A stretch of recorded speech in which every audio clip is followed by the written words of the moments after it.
let's see. Now it's being recorded. Yeah.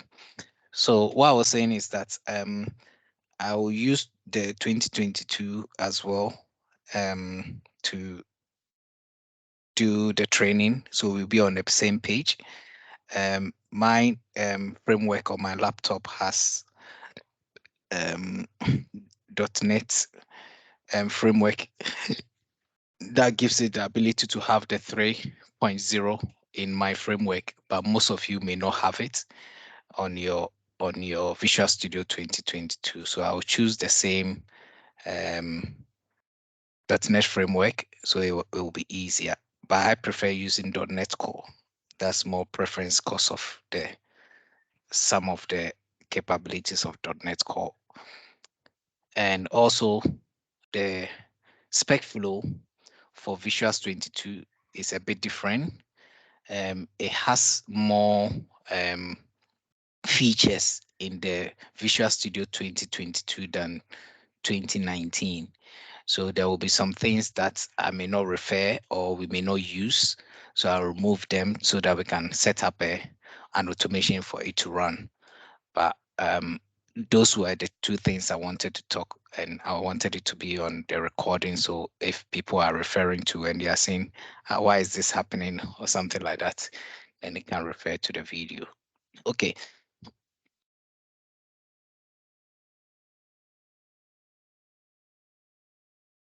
Okay. So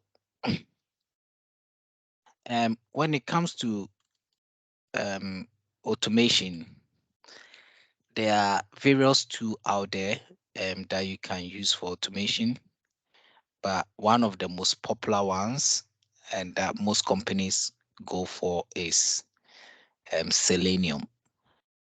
And Selenium is a tool that help us to automate on web browsers. So basically websites.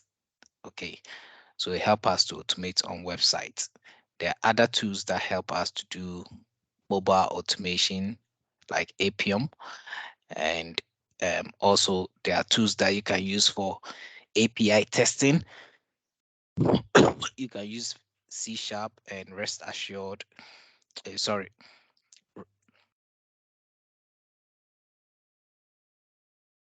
I'm thinking of Java because I've just been programming in Java. So I'm talking of rest assured. We have rest sharp for C#. So you can use rest sharp for automating APIs. But for web browser, so all your projects, you have web browser, you have um Web Major web browser, you have gift rates or long reach web browser. So you are going to automate on that web browser as a human being would do. So if you have to fill a form, if you have to select something, all those actions, Selenium has the capability of doing it.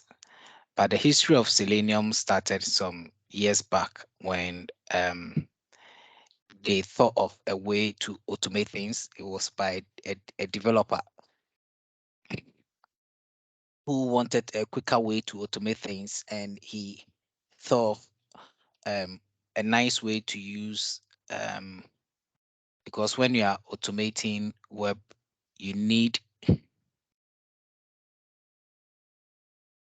when you are creating web, you need HTML, you need which is hypertext markup language. You need CSS cascading style sheets, and you need JavaScript. And there are variation of JavaScript um, models that you can use to create website. They have Angular and so many things, React and all those stuff. So he thought of something we call JSON wire protocol that calls the Selenium server to automate on the browser. So after achieving success, they split Selenium into different models. We have the Selenium remote control, which is RC, which is been deprecated. So when we use the term deprecated, it means that we no longer use it. Then we have the Selenium WebDriver, then we have the Selenium Grid, then we have the simple one, which is like record and playback. Okay, so we had 4 versions of Selenium. 1 second.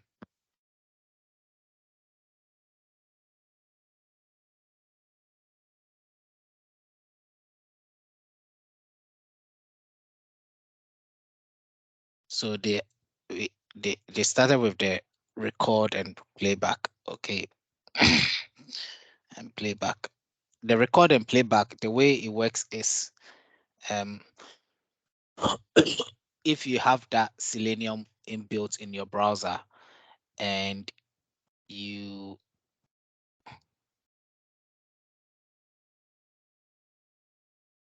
you go to any website, once you press the record, it will it will as you are interacting with the website, it will record your steps. Okay, it will record your steps, then later on you play it back as a test, and it will run as a test. So you don't need any programming background to do that. Anybody can do it. Even children can do it. Um, then they deprecated the remote control because of the disadvantages it had, but they kept with the Selenium WebDriver, which we'll be focusing on. This one, WebDriver.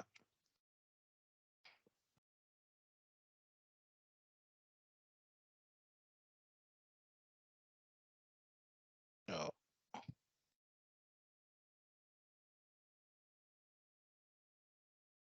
then we have the other one, which is the Selenium Grid. So currently, these are the versions that we have from Selenium. The WebDriver has gained popularity to the extent that the consortium that looks after the standardization of all websites, sorry, not websites, the standardization of all browsers, they called them the WC. Okay, WC. They've brought the standard by which Selenium has to adhere to. So now, instead of Selenium using the old JSON wire protocol, it uses API. So some of you, maybe later I'll show you, yesterday when you were downloading Selenium from the Nuket packages, you were downloading the API. What the API does is that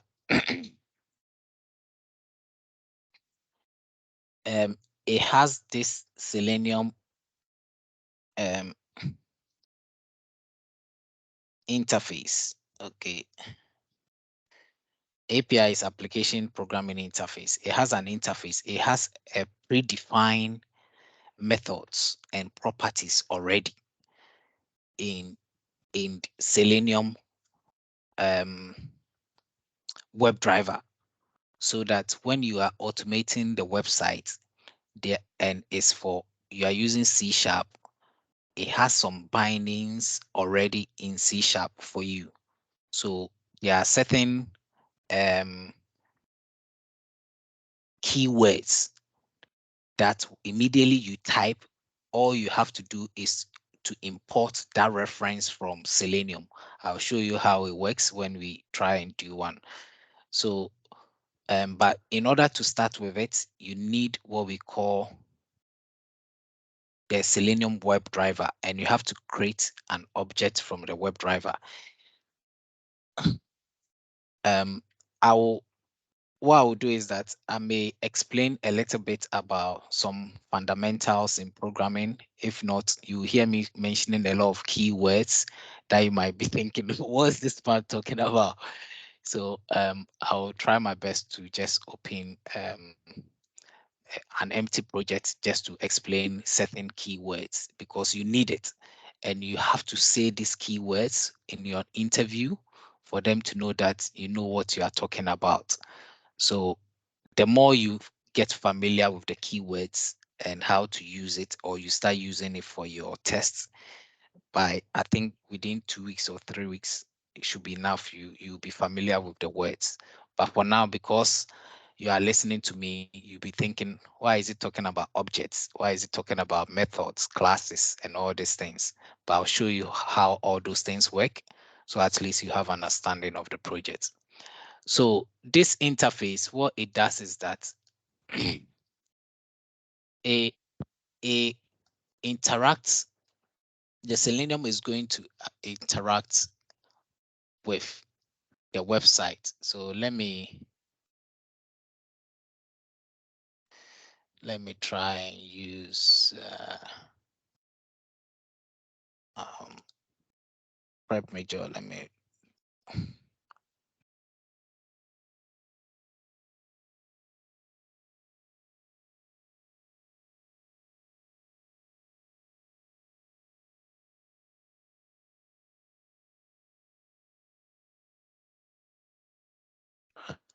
okay.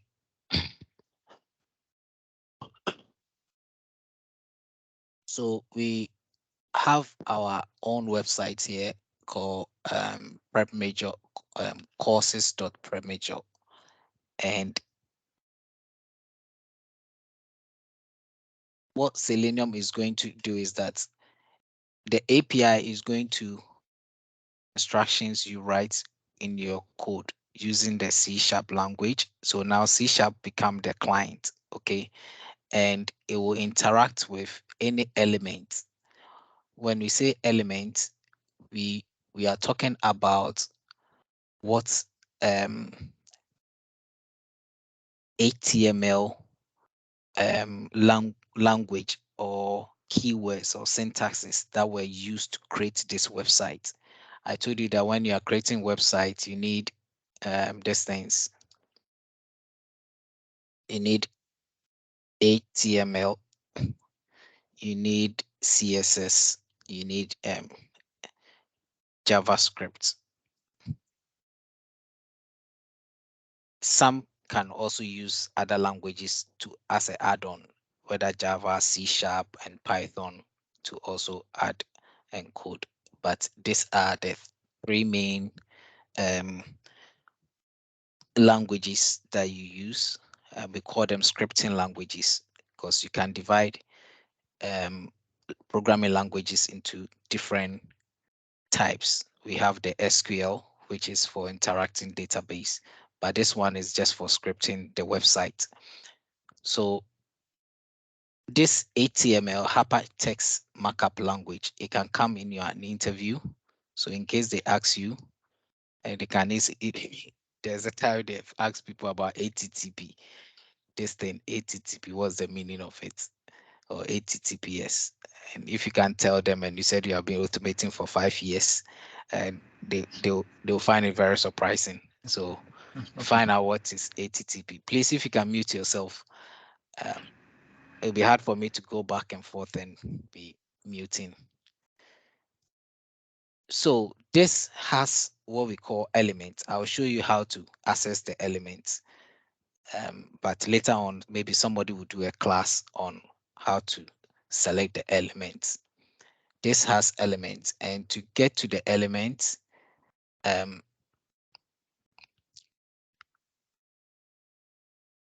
there are about 4 ways to do it. Okay, you use it a lot, so you can press sometimes F12 on your console, on your keyboard, but it will depend how your keyboard is laid out. Some people's keyboard has second function. When I say second function, it has FN. So you have to press FN before you press F12. Some keyboard, you just press F12, it will take you there. You can use Control Shift I to also go there. You can also press anywhere on your keyboard with the mouse, and you click on inspect.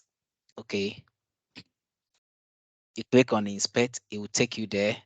And the final way to do it is to go to more tools.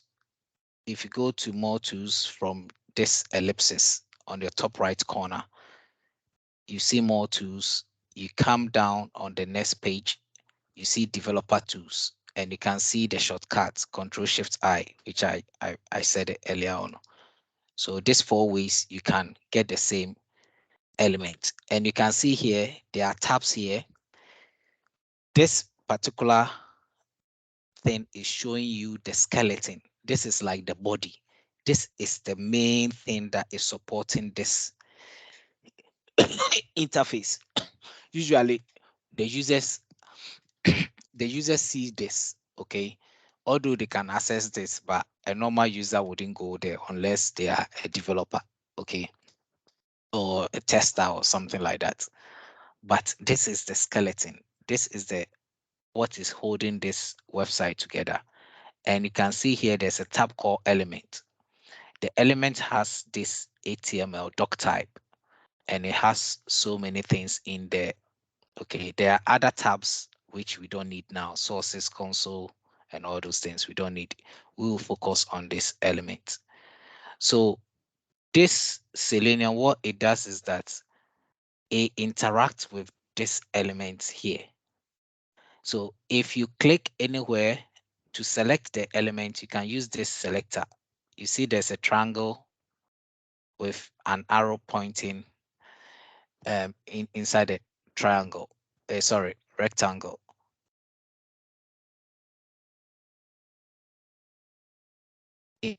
And you can see it's highlighted. Uh,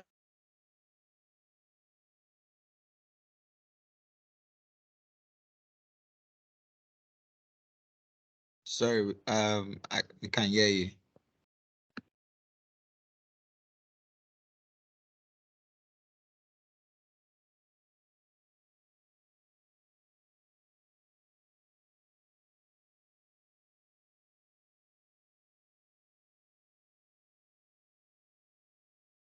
it's for you.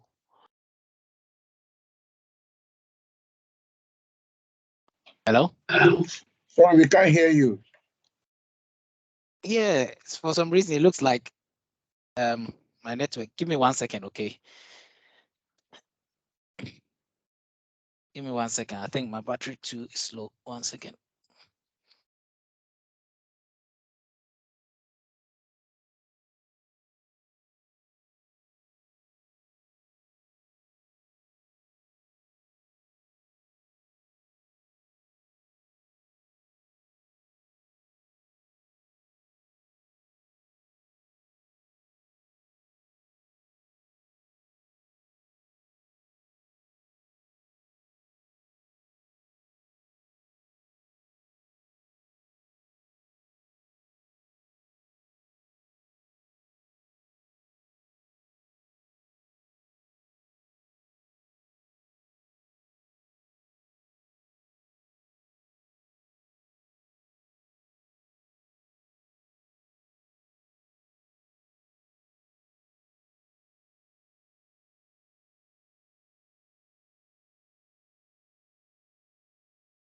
Sorry. Yeah, so it looks like my network was playing up. Yeah, so it interacts with this element. So the instructions you are going to write for your code is to make sure it select this element and perform those actions you want it to search or act on. So if you want it to log in and you go to courses, you can see over here we have courses over here, okay, which is representing this particular tab. If I do it for favorite, it will do the same thing. It will select something like that for favorites. You can see in here we have the exact same word here, favorite. So it's one of the things you have to understand, and that's what Selenium is doing when it's interacting with the website. So for you to run it, the key things you need is to import those naked packages for Selenium. The first one you have to import is Selenium Webdriver. Um, the second one, you may need a Selenium support. The Selenium support help you, it supports you to do certain Selenium actions, okay, like drop down and other things. Then also you need a browser. So Over here, you can see I'm using Edge. If you want to test on another browser, Firefox or whatever, you need to get the Firefox browser. If it's Edge, you need to try on Edge. By far, most people use Chrome because Chrome is the most used website browser, and it works very well too with Selenium. Now, again, there are certain things that you need to understand from web browser. One of them is, let me go back to my notepad here,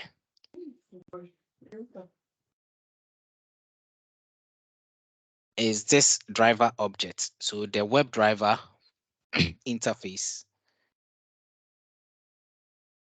will go to the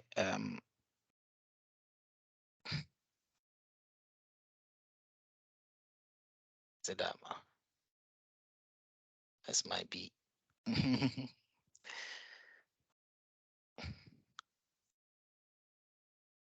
my capital letters. This web driver object will give the web driver interface. You have to create what we call driver. Okay, and this driver is what you're going to use to drive your website, what you want to drive or do on the website. Also, we mentioned about your browser that you need to use the browser. The browser to have certain capabilities. Selenium has built um,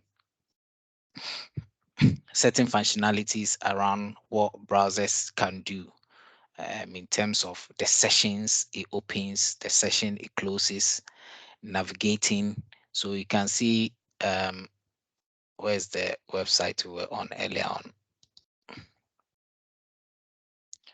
This one. I'm over here, but this is the browser. This browser has the capability of me opening a new tab. Okay, so I've opened a new tab. It has the capability that if you are using Selenium WebDriver, you can move from one tab. There are some websites that, let me see,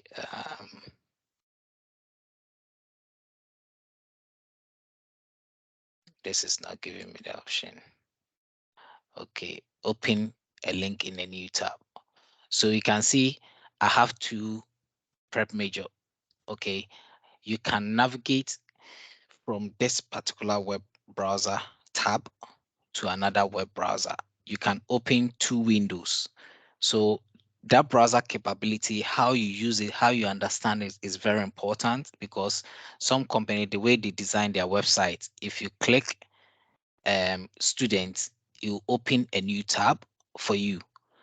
This is opening in the same tab. Okay, some will open in a different tab, so you have to learn how to navigate to browsers, sorry, to tabs, and how to close tabs. We learn all those commands, and those commands are already in Selenium, but you just have to know them.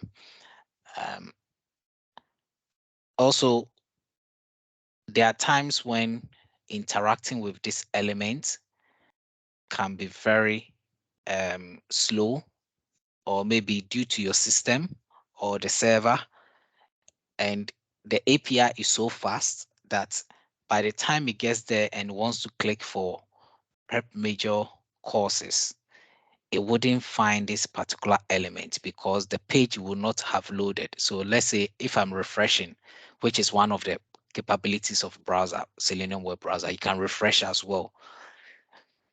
But be careful when you're refreshing. Sometimes it can throw an exception called still element exception. And this, they ask a lot of questions on it on interview, that how do you with still element exception, because they know it's one of the tough things that people find to deal with. So when a page is refreshed like this, you can see it's taking some seconds to load, and those milliseconds, by then Selenium API is already looking for maybe account login. And because it got there before this page loaded, Selenium will throw that exception that It's a lot of work because I have to give example of how to deal with all those things exception, but we'll get there.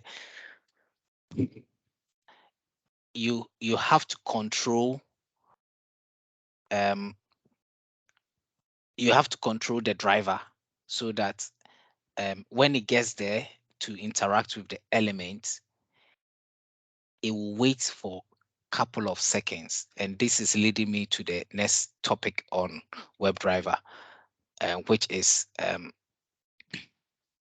wait. Okay, so we have two main types of weights in Selenium, although there's a third one which is fluent weight, which is more of a third party. But we have the implicit and explicit weight.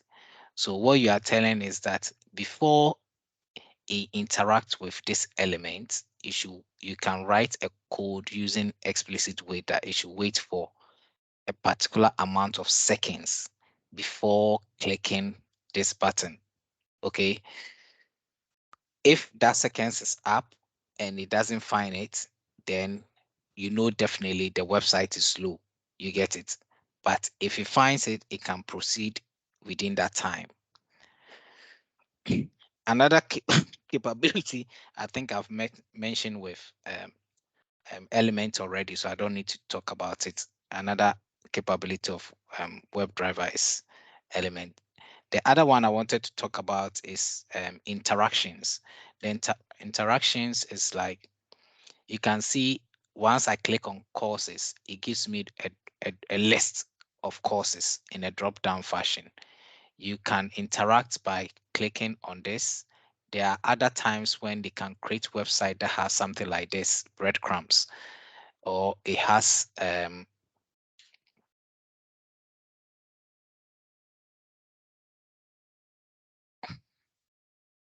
I can't think of the other ones, but it has certain UI terms. I can't remember all of them now. That you have to find a way of interacting with it. Okay. The the final one is an action class, which WebDriver has. The action class helps you to do certain actions on your website. So, for example, when we are interacting with a website, sometimes we use not sometimes, most times although we are using mouse, there are times when we use keystrokes. When I say keystrokes, it's like you you can hold Control Alt to do something on your browser. Those actions that you can do, Selenium has an action class that you can use to do those type of actions. Also, if you want to upload files and download files and all those things, it has those capability. Now, I'm going to move into the actual WebDriver that we are going to use for our project. But let me create a simple project just to explain what is um,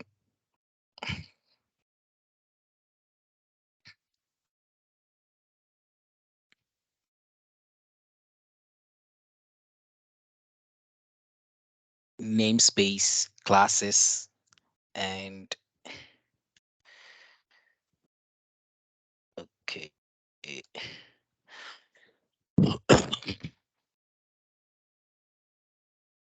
Okay, so we're going to create a new project. So I won't use this spec flow now because I just want to explain, then I'll create another one. Um, let's use the unit one.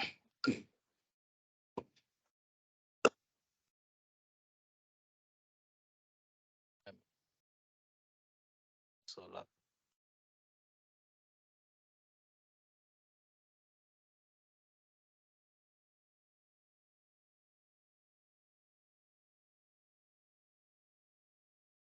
So over here, I'm using .NET 6.0. Some of you may not have this 3.1.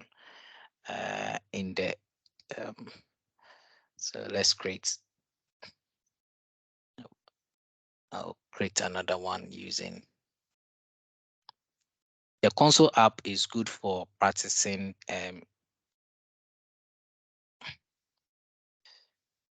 C sharp.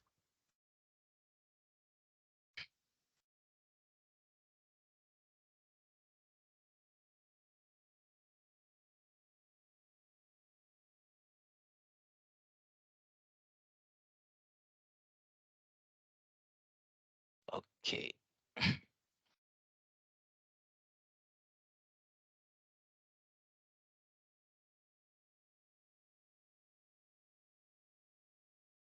The thing has run over to my other screen. So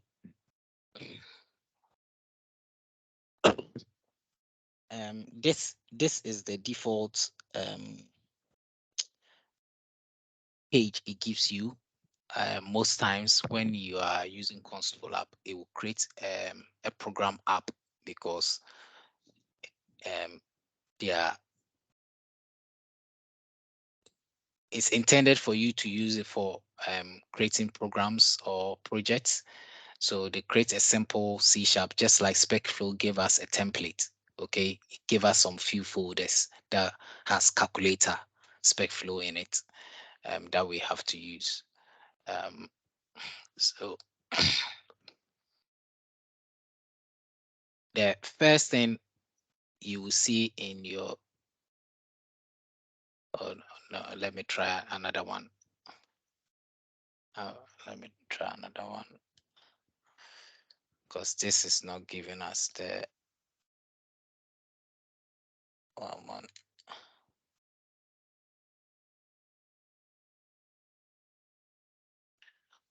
Because I wanted to explain what you are seeing on your screen when you see namespace. So we take it from there, then we come into the WebDriver. Um, that way we can cover everything quickly. So see this as introduction to your C sharp as well. Create a new project and create using an unit.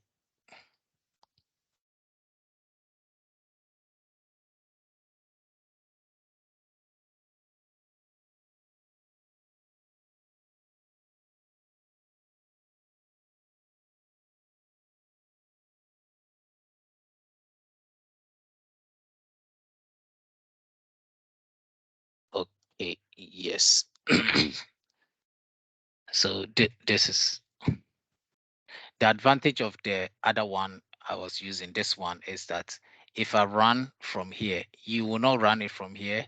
Most times you will run it from your text explorer. This will open another screen called console application. So you can see, so if you write a code like 2 times 4, it will actually give you the answer on the screen. So that's why um, when you are creating this type of project, they call it console application because it's it's intended for you to create something that you can see or interact with. Whereas our test projects like this one, when I run it right now, it won't open anything. You won't see it, but um, my layout is not looking good.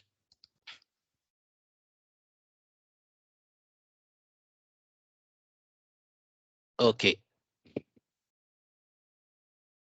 this is what I wanted to show you. So you will notice that in every project you create, okay, um, it will have a namespace at the top.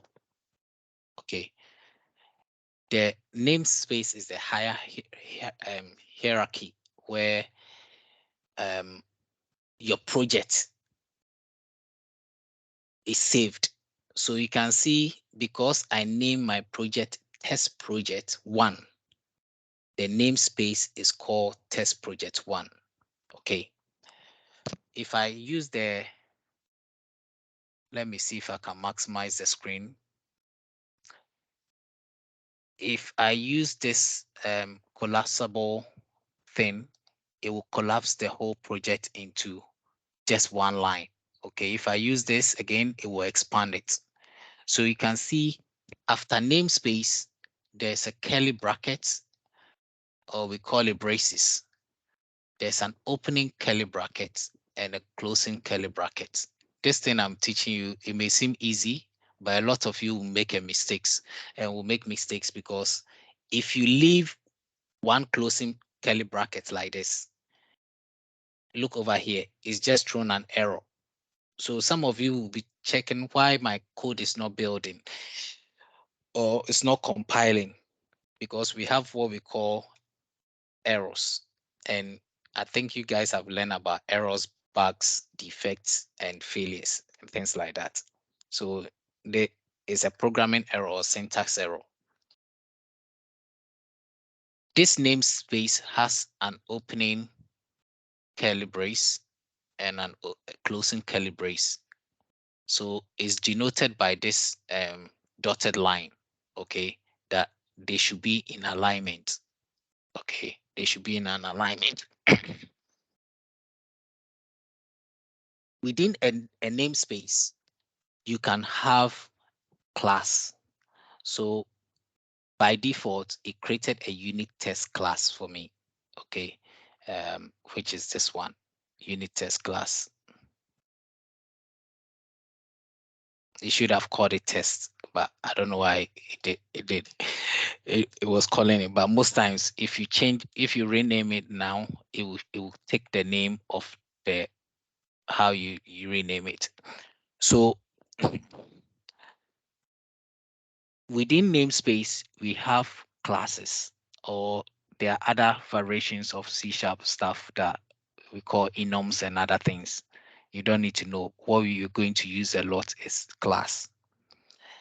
Now, a class should have what we call um,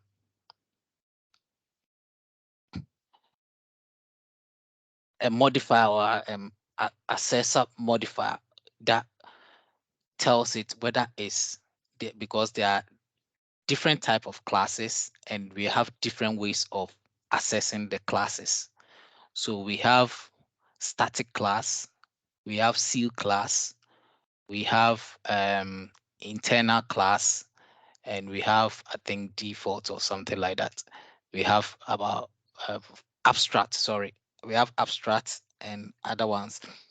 But the types of classes that we have, you have to identify whether it's public. Okay, there are some instances that you will not even see public like this. It will still work. But usually when you don't see it like this, it means it's either internal class. Okay, so there will be times when you see in some people's code, they may not bring the type of assessor for the class. The class should start with a capital letter. It's important. Please don't start with a lowercase like this. And we call them naming conventions. Okay. Now, within the class, let me bring the public back. Within the class, we have other things that are contained in the class. So a class should have an opening curly brace and a closing curly brace. So the opening curly brace is line 4 and the closing curly brace is line 17. Okay. Then within the class, we can have what we call, and this is what I wanted to show you. Oh, sorry.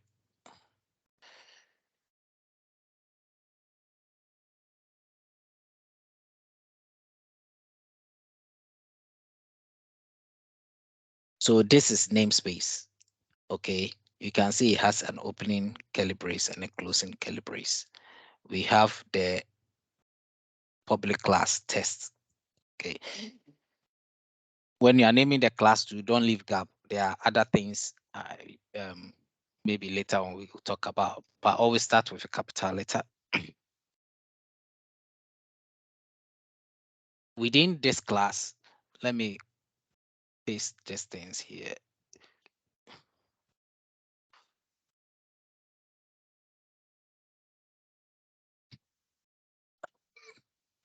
sorry, we can have what we call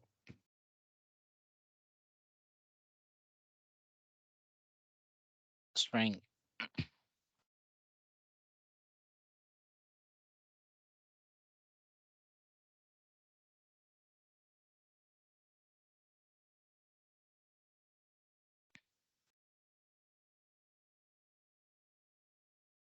What I have done here is that this is a line of code that I've done. Okay. A class have class members. I will come to the explanation of a class. Then later on, I will briefly explain some of them. So part of the class members that you can have is that you can have what we call fields. You can have what we call properties that has something that we call getters and setters. We can have variables. We can have um, objects. We can have constructors and destructors, but you won't hear a lot of people talking about that. But we can have so many class members. And what I've done is that I've given a variable and a data type. I won't go into it too much, but I just want to show you some few things that some of the things that we need to do or know.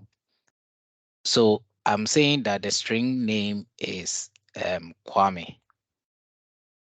Over here, what I've done is that I'm storing this whatever is on the right with whatever is here. And this is the data type. The data type is string. We use string for a combination of color, um, characters. So it can even include one, two, three, or whatever, but with letters and things like that. But if it's a string, you have to bring quotes like this. Okay. And it's important you end your statement. This is a statement. Okay. So I'm writing a statement within the class. Don't write it within the namespace. It has to be within the class. You have to end your statement with semicolon. In programming, when you're ending statements, you end with semicolon, not this one, full colon like this. You see, it's giving me an error. So some of you will get errors because you may not, or you may forget to add just this thing and your code will be failing. There are other data types that are called integer, boolean, float, color, integer, um, float, double, and other things. So if I want to describe that Kwame has a height, okay, and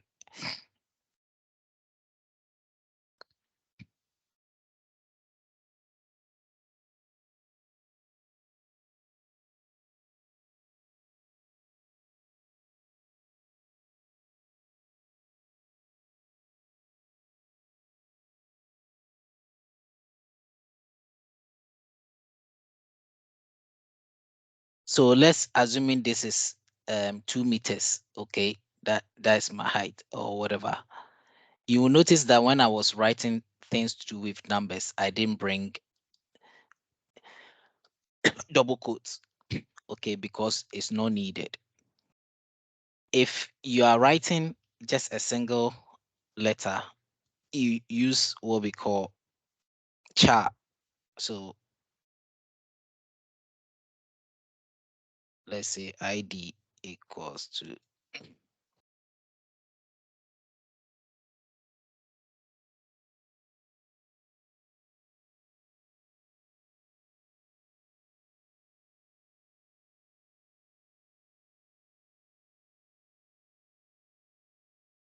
okay, it's not taking this one.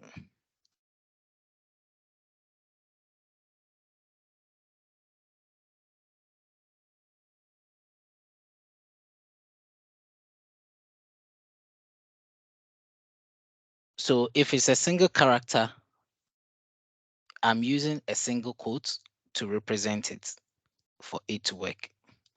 Now, we this is one thing you also notice in the Visual Studio that you have.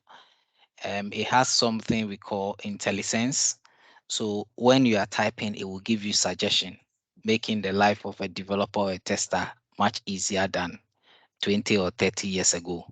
So when even you are making or about to make a mistake, sometimes it can give you hints that look at that line of code. Okay, so after I can use all these fields to describe Kwame. Okay, but if I want to create an object of the class, then I have to use what I would say um,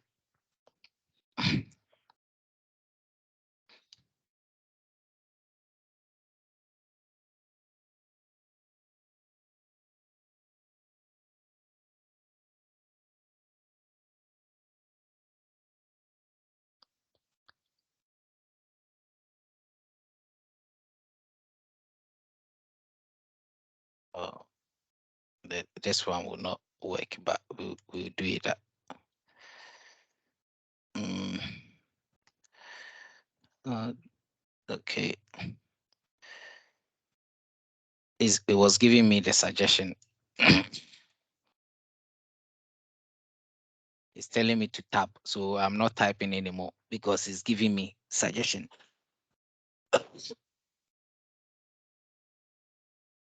What I've done over here is that I have created an object that I'm going to use.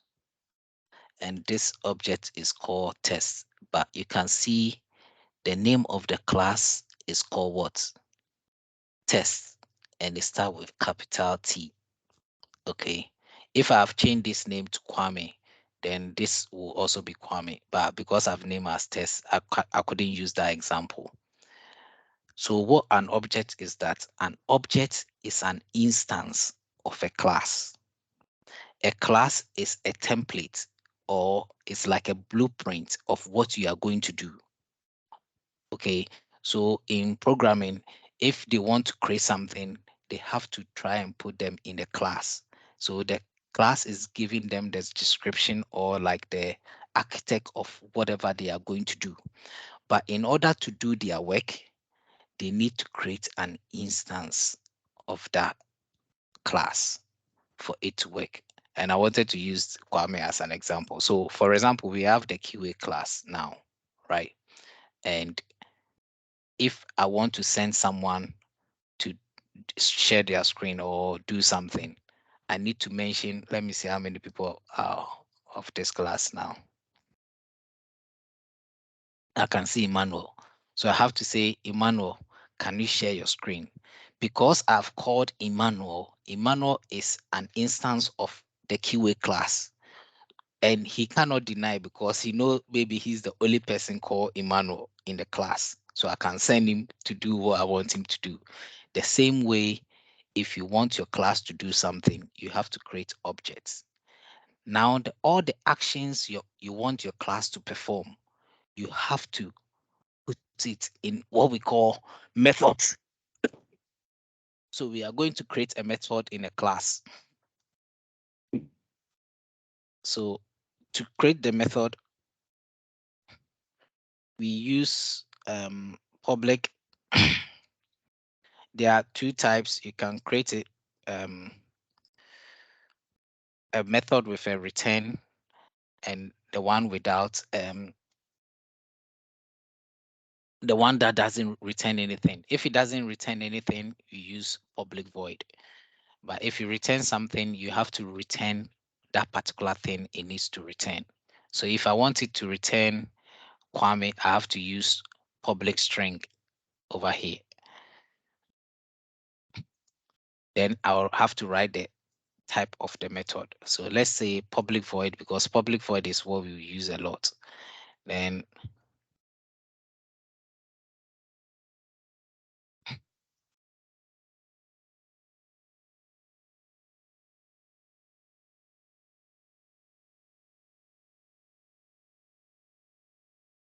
so you can I'm just giving you an example, okay?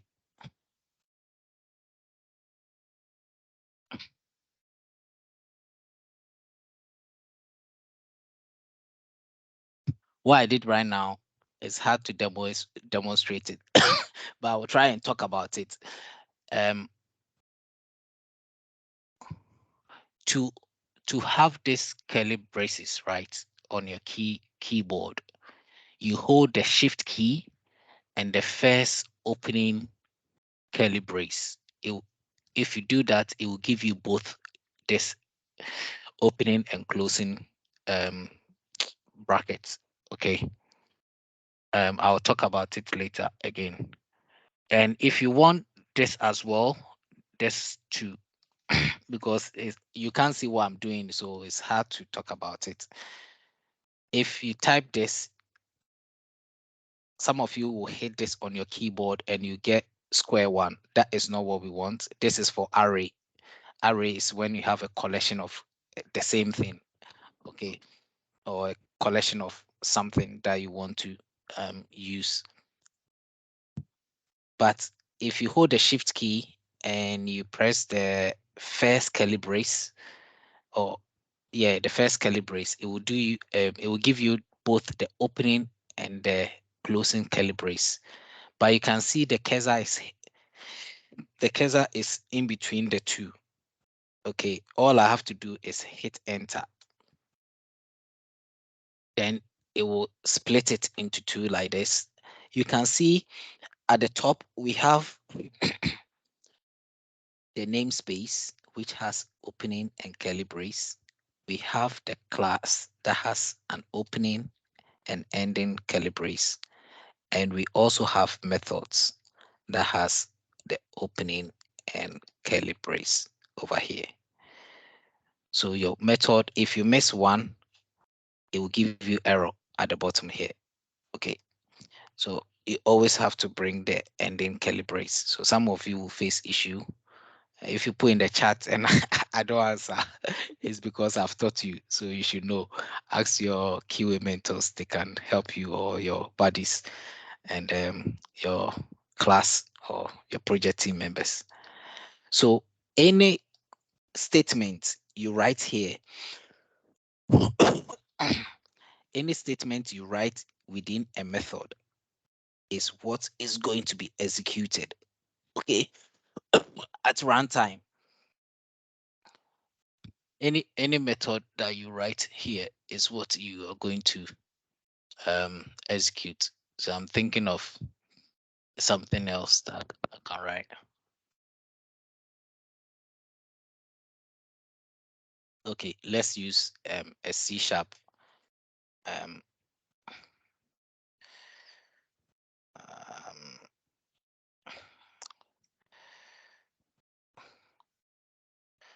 oh, it's giving it easy for me.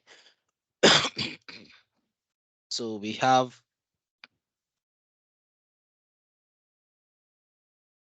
you remember the console application that we did earlier on? Yeah. So I have console, I've written console.writeLine, and I mentioned I was going to talk about this earlier on. I didn't talk about it. This, we call it parenthesis, is different from this curly braces. Okay. Every time you are writing a method, you have to end your method name with a parenthesis. A parenthesis is what takes an what we call an argument or a parameter. So I haven't mentioned this thing as well.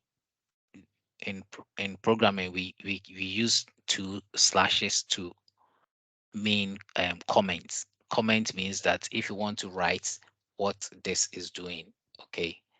And for most of you, I will recommend for your first project, try and write comments. I hope I'll remember whilst we are doing the Selenium.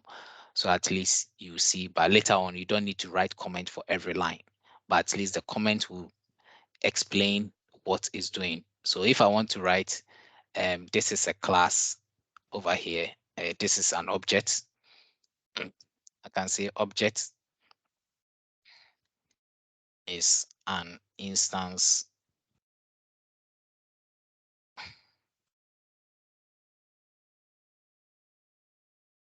of a class. Okay. What this means is that when I'm executing my test, this will not be executed. Okay. So it's just a comment for me to inform anyone reading my code that this is what this means. Okay. You can sometimes, if you want to comment a lot of things, you don't have to use forward slash for every line.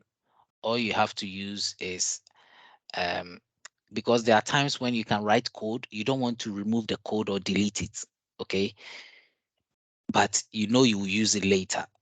So if I know line 5 to line 7, I will use it later, but I don't want to do forward slash in front of all of them. You can do one forward slash star. Then at the end of that line, line 7, you bring star, then one single forward slash line. That means this particular code has been commented.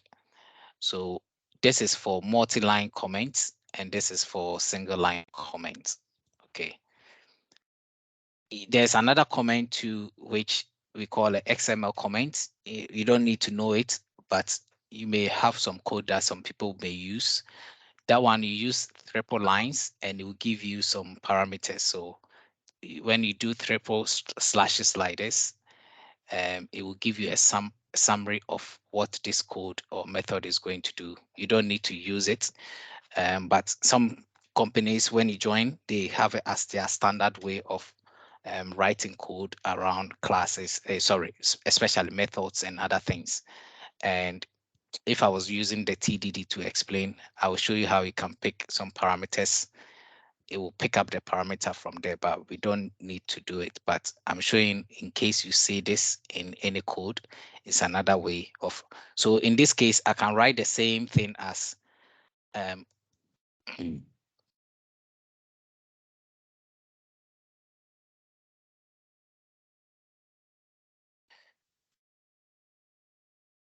and you can see it's still looking green. That means this particular line from line 10 to 12 will not be executed at runtime. It's not needed. It's just for commentary purposes. Okay. Um, let me copy this over here, and because I don't want to delete this, let me minimize the screen. And this one too. Okay. Now I was talking about this opening and closing um, bracket that we call parentheses, that I said sometimes it can take an argument or a parameter. They are the same because this is a method and it describes what you want your code to do. And if I want, I said, if I want Emmanuel to present for me and I call his name, I have to write console.write now, Emmanuel, can you share your screen? So I'm going to put that statement here and it will execute. But at the same time, if I want to tell Emmanuel he should take a laptop to do that, because I'm giving Emmanuel something to work with, I'm giving him an argument, or what we call the parameter. So when they use a parameter, it's like they are giving you an example of something to use, okay, in order to execute your program. So I can say string. So the parameter, because it's a type of data, and I want to say laptop, I can put the laptop here And over here, I can write my statements.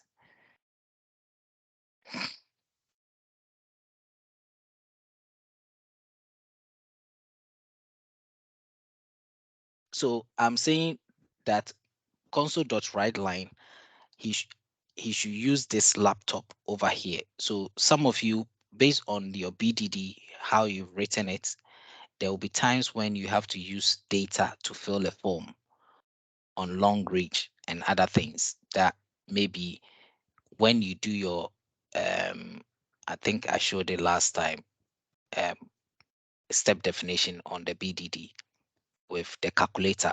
You know, the calculator app, it gave us 70 plus 50, okay, equals 120. That's 70 over there. It saw it as a parameter or an argument. It was something actual, an actual value that that particular statement was going to use.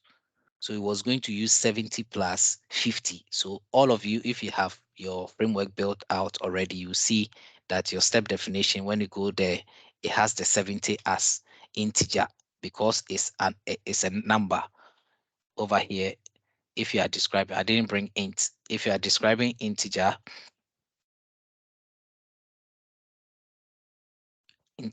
and say age, okay, Kwame's age, and let's see, Kwame is, hey, Kwame is how many years? 1,000 years.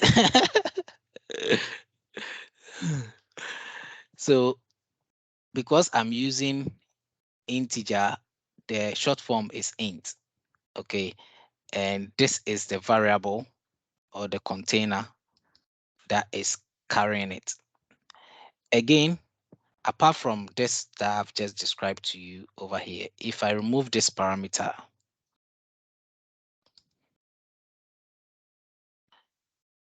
because I've stored Kwame's name. Kwame's name is a type of data. When you are learning about data, I said it's called what? String. And I'm storing it in this particular reference variable. Okay. A variable is like a container that stores a data or a value. Okay. So the data type is string because it's a combination of characters. Over here, if I say 2.1, normally we use things to do with decimals as double and floats. There are different types, but by far these are the ones. Oh, then there's another one, Boolean, because I need to teach this thing, the basic ones. You need it. Um, oh, I've written it in the short form is bool.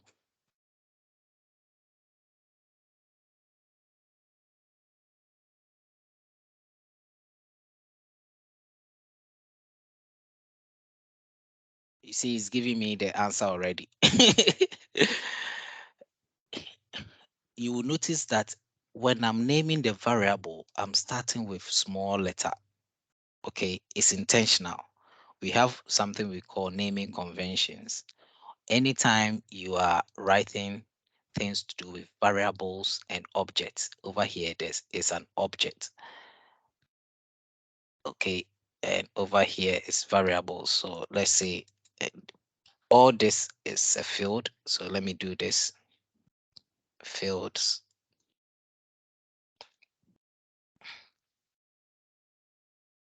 and this particular name over here is reference variable, but we normally call it variable. Okay, so name is a variable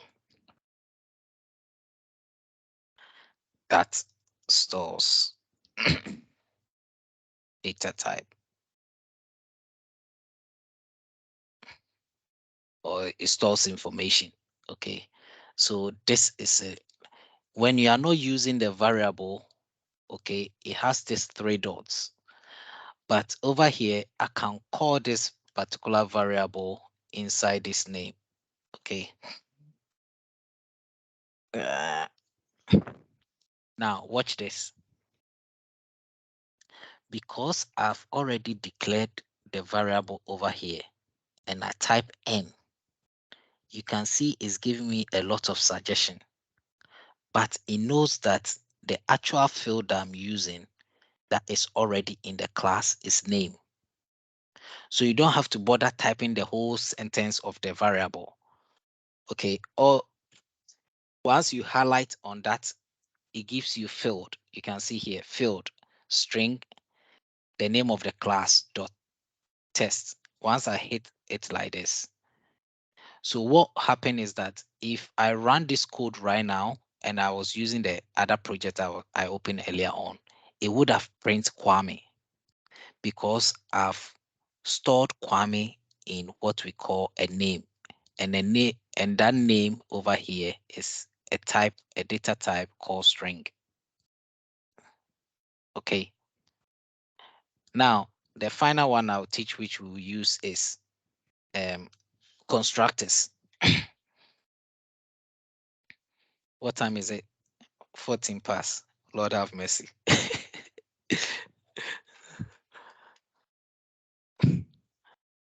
So constructors are there to help us um, to access it help us to access certain things. So for example, if I have two classes, I have a class one called unit test, and I have another class. Let me go to project. To create a class, you go to the project level, okay? Then you go to add. Then at the option, it gives you class, or you can go to new item. If you go to new item, you see over the class interface. Selenium is a type of interface. Okay, so we will come into that as well. But what we need is a class. Oh, I didn't name my class, so it's now class one. Yes, because I'm using N units. Sorry, .NET 6. This is what I wanted to share you. Because I'm using .NET 6, when you create a class, it will give you this thing, internal class by default. That's what it does. If you don't need that type of class, you can delete it. If you want to call it static, whatever, and do it. But if I was using .NET 3 Core, I wouldn't have had this issue. But it's not an issue, but that's by far, that's how it does it.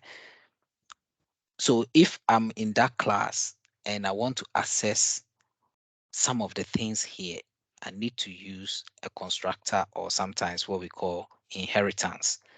Um, um, you can use an inheritance way of doing it. I can't go into it now. It will take away what we need to do. So to do the constructor, the constructor should have the same name. It's a type of method. We call it special type of method, but it has the name of the class. Okay. So the shortcut is to type CTOR. If I type CTOR and I do double tap like this. If I say double tap next to your QWERTY keyboard where there is kill, there's a double tap arrows going opposite each other. If you type CTOR like this and you type double, it will give you the constructor, or you can type it like this. So you can see a class is called public class test. But when it comes to the constructor, we are calling it public test. It's, but you can see that it doesn't have this void here, okay? But it has the name of the class. But it's a type of method. Although it's a method, it's a special type of method that has the name of the class. So if I write this in that particular class and I want to access some of the methods here like this, I can do that through this constructor. And we have what we call method overloading, method overriding, which comes in a lot of interview questions, but we'll see another example. So this is just the introduction of the things I wanted to explain. in case I'm using some of the keywords, know that I've taught you the video is recorded. You can do the reference. And you can also do this, create N unit project, and you can you can practice. The W3 schools also have a lot of these things there as well. So now we're going to go into our WebDriver for our project. Let me create Visual Studio 2022.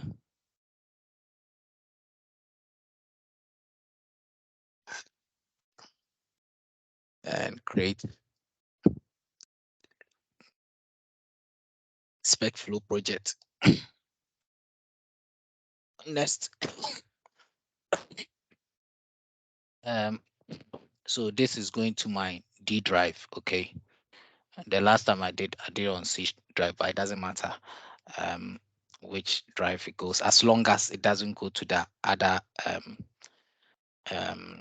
repo that's by default Selenium, sorry, Visual Studio create for you, because that has a long path.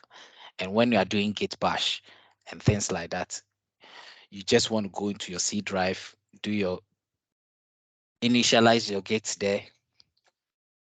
Sorry for the background noise. Yeah. Daddy, me help. Don't forget to spray. Go. Yeah, so let's call it automation.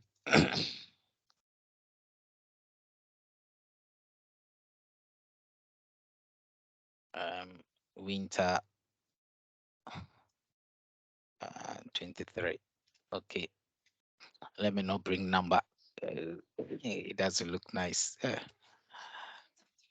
Okay, so BSC, blue sky citadel. Okay, let's go to the next one.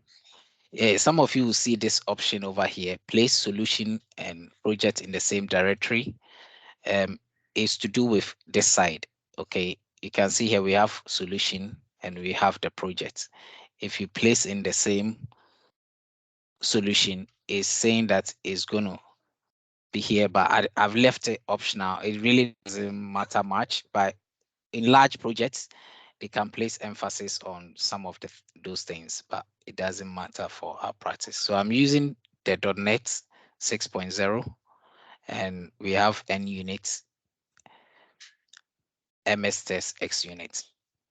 You will join some companies, they will use X unit. Um, if you know N units, you can do X unit. Just that the way some tests initialize and or runs, it has different name of reference. Okay, but it almost does the same thing. So let's use the N unit. It's asking me if I want to add Fluent as session library, and I've taken it. If you leave it, you can add it later. So for those who didn't do your session or missed the session last week, you can watch what I'm doing here. Okay, I forgot to mention one thing when we were doing this. It's this one, usings over there. This using. So with the current Visual Studio 2022, it has this using over there, where it gives you project references and other references. So for example, I'm using NUnit framework. Before, if in this particular project, before the namespace, that NUnit will be at the top here. Okay, but this is another way. Microsoft think is a better way to have a global reference than a local reference in a particular class. So you can refer to it anytime you need to it.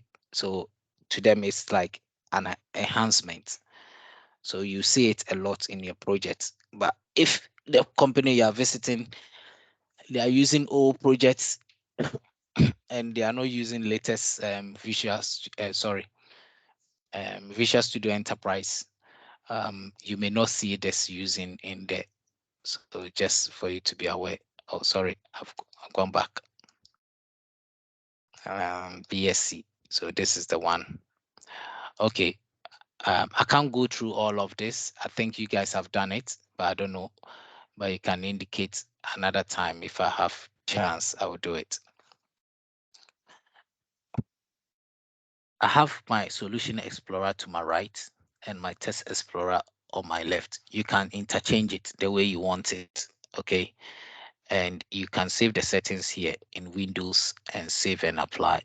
You can go to save here and you can save it with your name, apply, or save it layout, and you can give it any layout and say save. I have drivers, features. By default, it will have calculator feature. Every project you create with SpecFlow, by default, it have the calculator feature and step definition feature that has the binding. Then you have the implicit using. So because I use n unit, it's saying it has n units. Because I'm using SpecFlow, Tech Talk is showing SpecFlow. Because I selected Fluent Accession, is using those global using. Now, for us to create an automation project, we have to think of design, we have to think of the execution, we have to think of maintenance. Okay. So these three things is what you have to do. In terms of the design, you can create it from how I was showing on the other project on a single page. Maybe another time I will do it on the other project I did and will work fine. But because you can see your website Prep Major is now beginning to flourish and is getting bigger, the same way your test code is going to become bigger. There's going to be lots of pages. And a good example I normally use is like BBC. Oh, that website is loaded. They have BBC one page, BBC two page, BBC whatever page. They have iPlayer page. They have weather, sports, so many things. So they have so many pages that if you are using a simple um, test framework to do it, you just can't cope.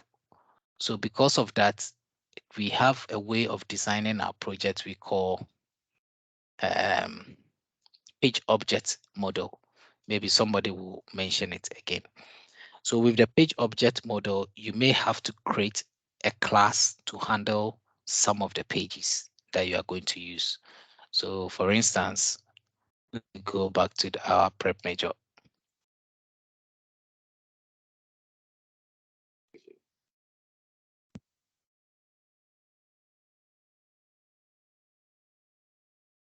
Um, let me see if the BBC will work because that one is more, it has a lot of information. So you can see just at the top, we have home, news, sports, weather, iPlayer, sounds, by size.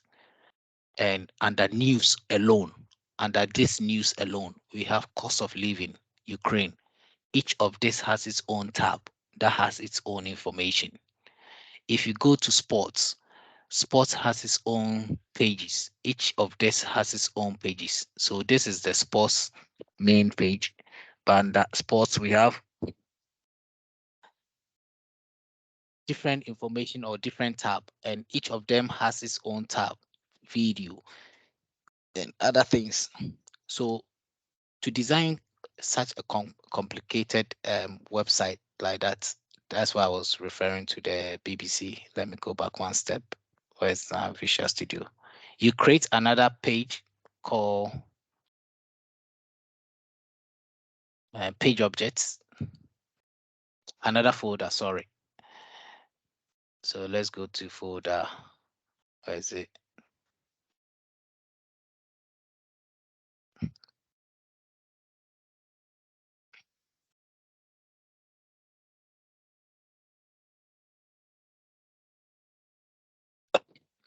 Page objects.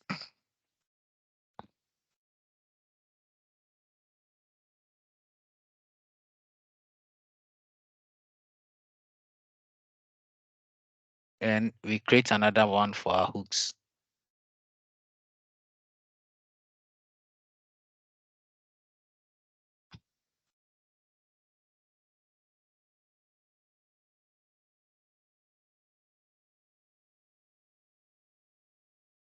So I've explained to you what the page object is to handle the pages that I was referring to on BBC. That you can see we have so many pages on each of the main menu. But what about these hooks?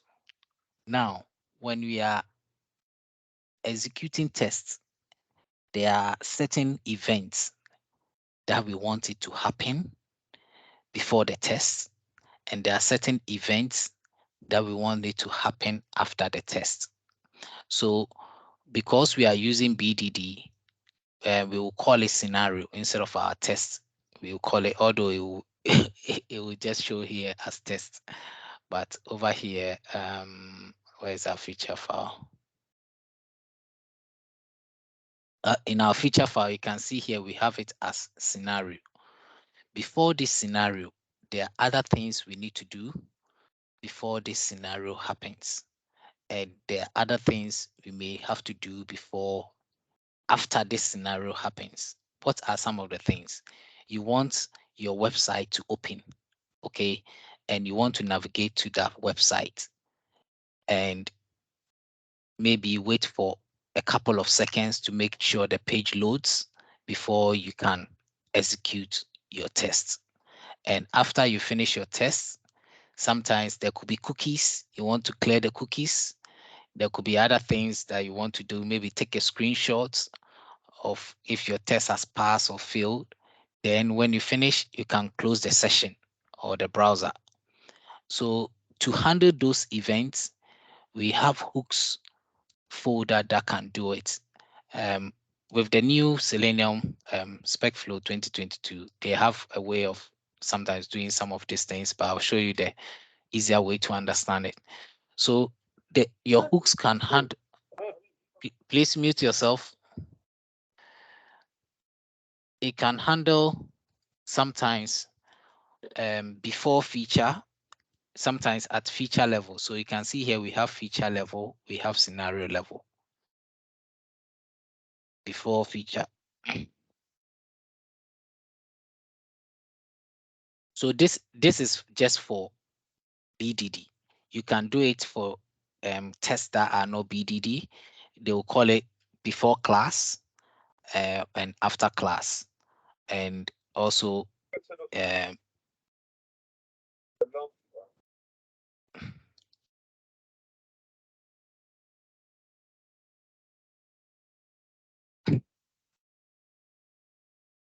so after feature.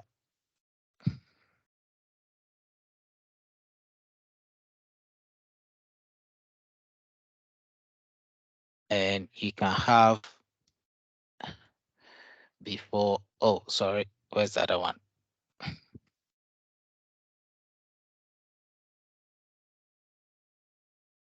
Before scenario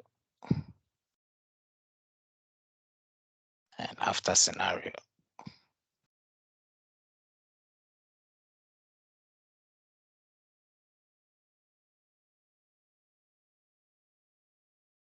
There are other ones as well you can add on. We don't, what's, yeah, don't worry about this curly lines thing. I'm just using it to explain.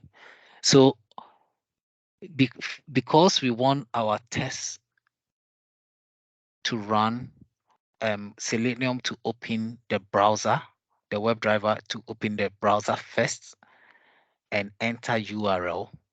Sometimes you can put those information here before the test. This test we will change it. We won't use this one.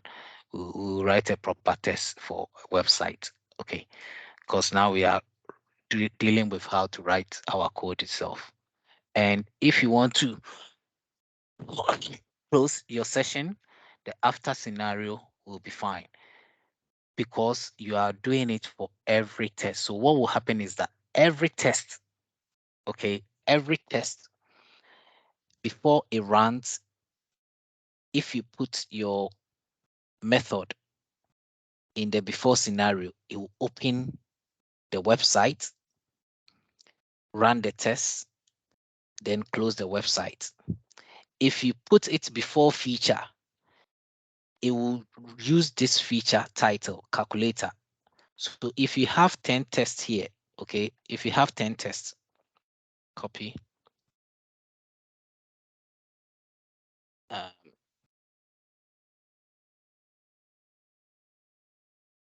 so let's say this is my second scenario, okay. If I have another scenario, I'm just copying just to, if let's say I have 3 tests now, and I put in my before feature a method that should open the website, what it will do is that it will go to um, Chrome, open the website, run these 3 tests, and if I've put a method that after the feature it should close it down, then it will close it down. Okay, so that is what the hooks is there for, to do those actions. So we have about 3 or 4 types, but I can remember this ones. But by far, we're going to use the before scenario so that each test we run each test close and open and close. But that's the whole function of it. Now, if you can add additional folders that you need, there are times when you want to handle um, weights, and you can write special weight for explicit weight. So you can create another folder for it. You can also put another folder for your maybe test data. Okay. And you can also create a folder for um, certain properties of your tests. For example, if you want to run your test only on a particular environment, you can add that configuration files and all those things in another folder that you can refer to. So you can add extra folders, but we just want to see how on Azure we can run some of the tests. So let me remove this before feature. Now, after you've added your folders as you want, you can go to the solution level or the project level. Either way is fine. You right click and you add your NuGet packages. You can type in the window some of the NuGet packages yesterday you installed. You can put in the chat. Which NuGet packages did you install yesterday? Let me see if people are not sleeping.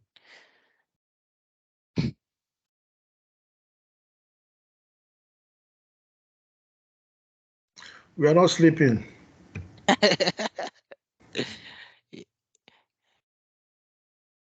About sleeping. Yeah, because when I'm teaching, people enjoy it to the extent that they can fall asleep.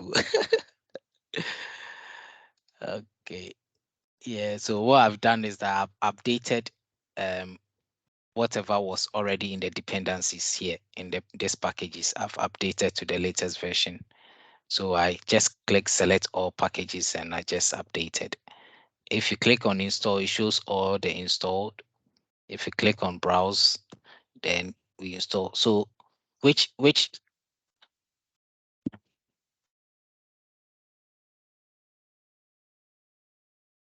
which packages did you guys install?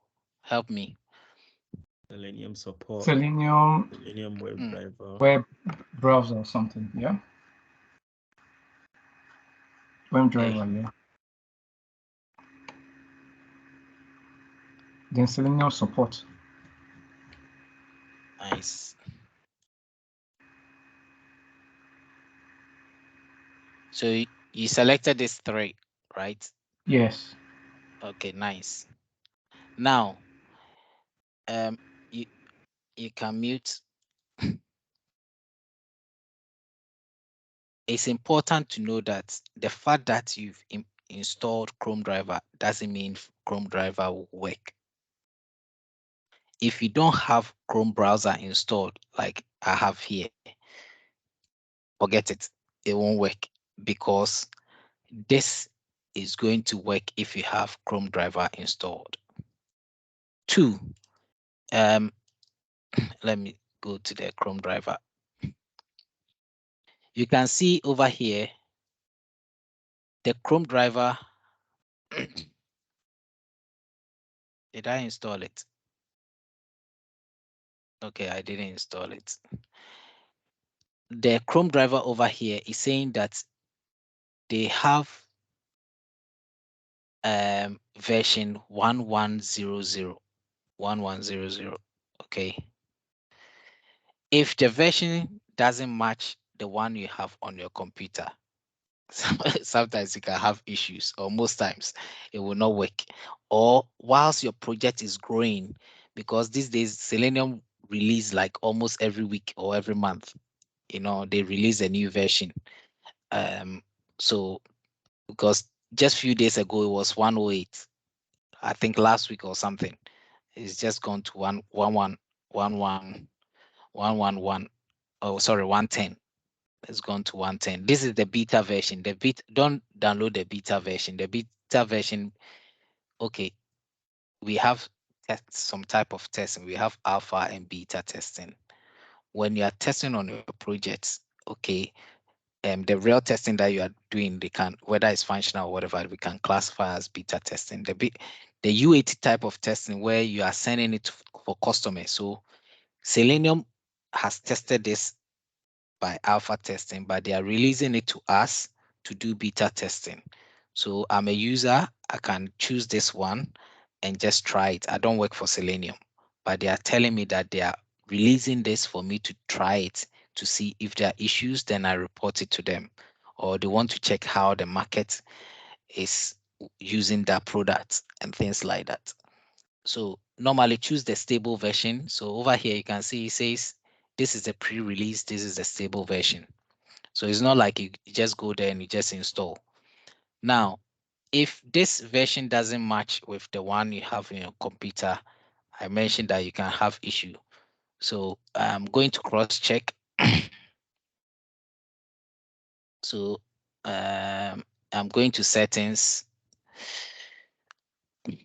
Oh, usually can see it in about us, help. Then you go to about Google. So you can see here, it's saying my Chrome is up to date. And the version I have is 110. So this matches the latest version that is over here. So let me install this one. I think I've already installed it.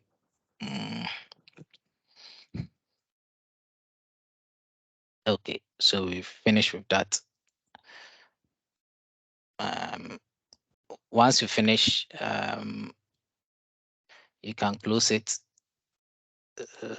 and build it. So let me delete the extra test cases that I did, scenarios, and you get solution. It says to have the pre-release. I can see pre-release here.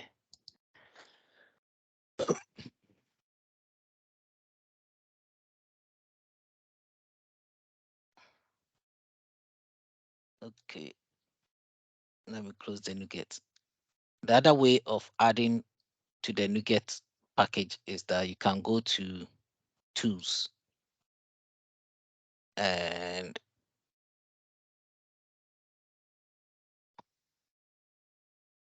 no extensions.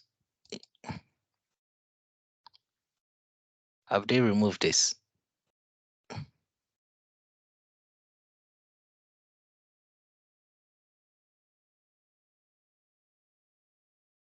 Yes, you can go to project over here and they've added it here, manage NuGet packages. So you can also go there and do the same thing.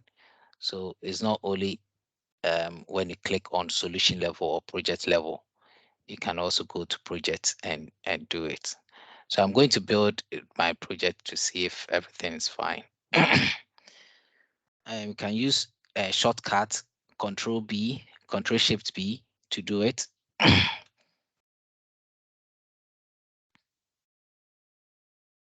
So I believe it's done it. So once it builds, you see the test over here and the project. So you can see here it's saying that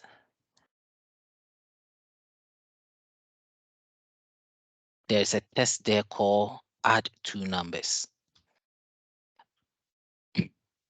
If you open your project for the first time, you wouldn't say it, but if you build and it's successful, you should see the project at the project level, the feature level, and the test level. We'll look at tags and other things later. So let's go to our hooks. We're going to add the Webdriver. We go to you right click on hooks folder. Let me minimize this so our work becomes nice and tidy. We go to add new item, spec flow. In the latest 2023, it will give you only this, but in the previous version that I was talking about, it will have about German language and all those French and other things. But the only three things you need is if you want to do spec flow configuration file, hooks, and event binding. So I told you that hooks are for event binding. The hooks, I'm going to name it webhooks. You can name it anything, but um, ideally name it webhooks if it's. Then you click add. Oh, sorry, I'm supposed to highlight this one on hooks. Please highlight on hooks first because I was going to create as a spec flow file. Highlight on hooks. So you can see hooks.cs because it's a C# file. So I'm deleting just after the hooks. It will give you a name, hook one. Okay, you can choose it, but I don't like numbers to be in my project name. It doesn't look professional. So I'll call it webhooks, or you can just call it hooks. Then you click add. So it will give you this event bindings that the latest 2023 has. We'll delete some of them that we don't need. Okay.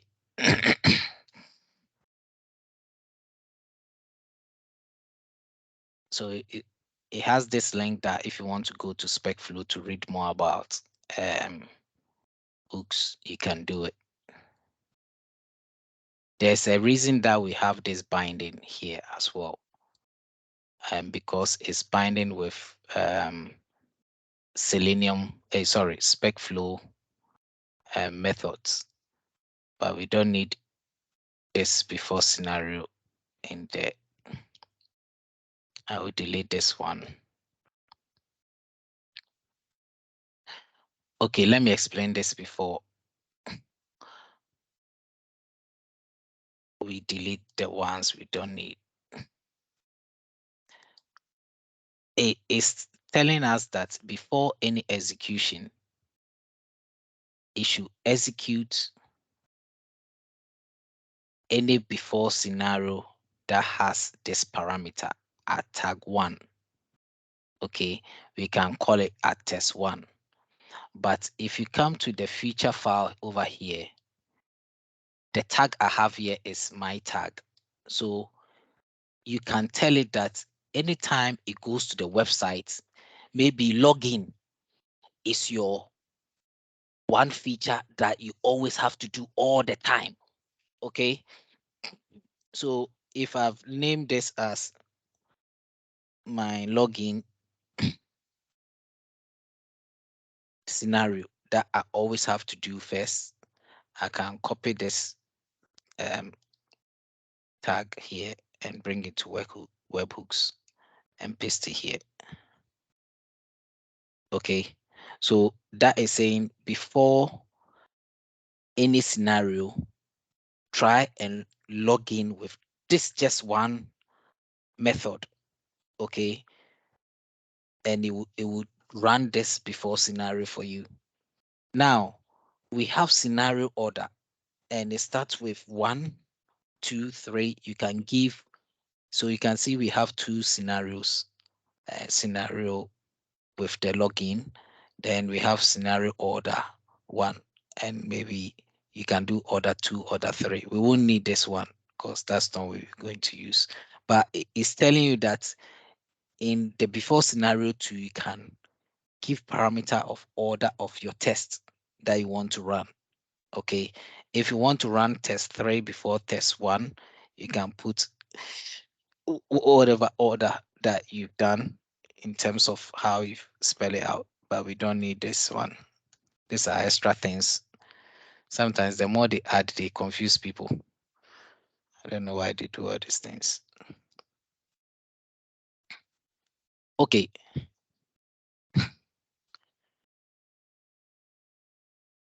When you create the hoops class, the first thing you see is public sealed class. This one, this line. So we can see we have namespace over here. You can see namespace.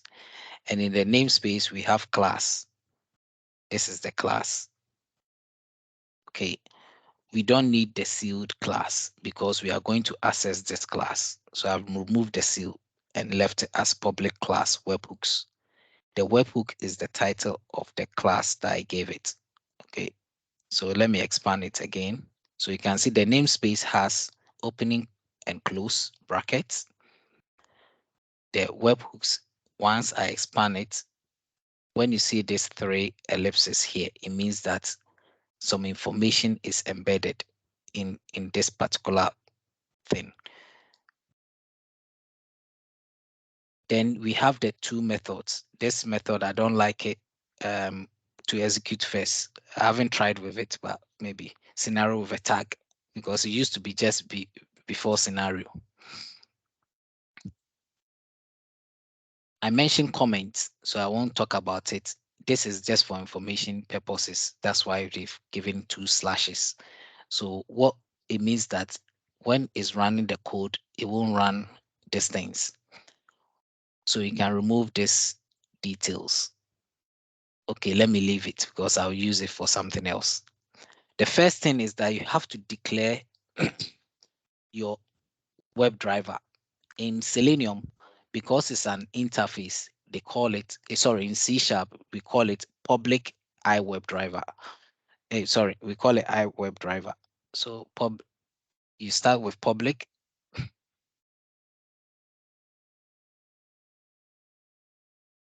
Small p.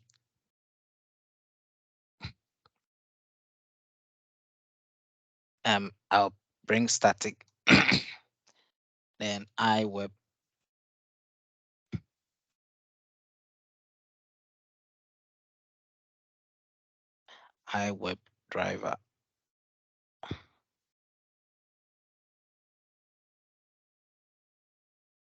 Now watch this. The way I type the spelling is intentional. When you are typing names of classes, you start the first letter with uppercase. Okay, so we have camel casing and Pascal casing. We use camel casing when I was showing you earlier with variables and objects, that you start the first letter of the word with lowercase. Afterwards, every word has to be binding together.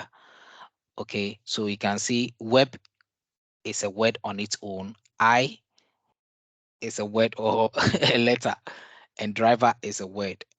But I'm starting each of them because some of you will make mistake and you, sorry to say that, but I see this a lot. They will do it like this and they will say, Kwame, my thing is not working. Oh. You get it? Because this is a predefined name already in there. If you don't write it the correct way, you won't be able to import that reference.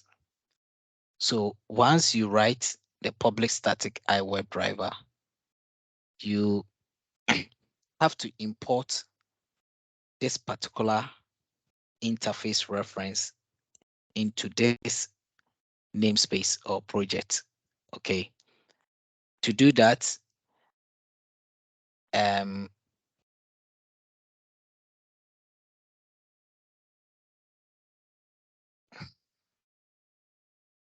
Visual Studio gives you this IntelliSense, like this light bulb. Okay. It gives you this IntelliSense that suggests to you what the issue is or what you need to do. So it's saying that ID is giving me the error code that the name iWebDriver does not exist in the current context because there's no reference over here. Okay. Currently, because I use webhooks, when I created it, right click and I created webhooks, is using this reference. Anytime it's using a reference, the reference comes there at the top, or sometimes you see it in the using here, implicit using. Okay. Because this binding are keywords. They are keywords from SpecFlow. That before scenario tag, they are keywords from SpecFlow. So it has this binding from SpecFlow. That's why it's there. But this particular keyword is not a SpecFlow keyword, and it's neither a C# keyword. It's a Selenium keyword. And if you don't have Selenium NuGet package in here, you can't import the reference. So you can see here, I have it here. Where is it? Selenium WebDriver. I have Selenium WebDriver 4.8.1. Over time, sometimes you have to update it. Last year, Selenium started with 4.0. Now they are on version 4.8.1. So if you want to update it, you come to here, you right click and you go to update. You don't have to go to the NuGet packages. Once you right click, it takes you there, updates, then you update it. Okay, let me go back again.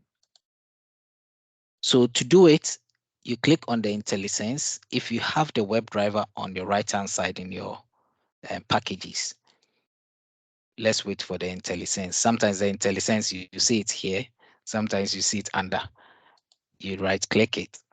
Because I have WebDriver in there, it's giving me using OpenQA Selenium because it can tell that the reference I'm using belongs to OpenQA, which is open project for QA automation, and it belongs to this namespace, Selenium.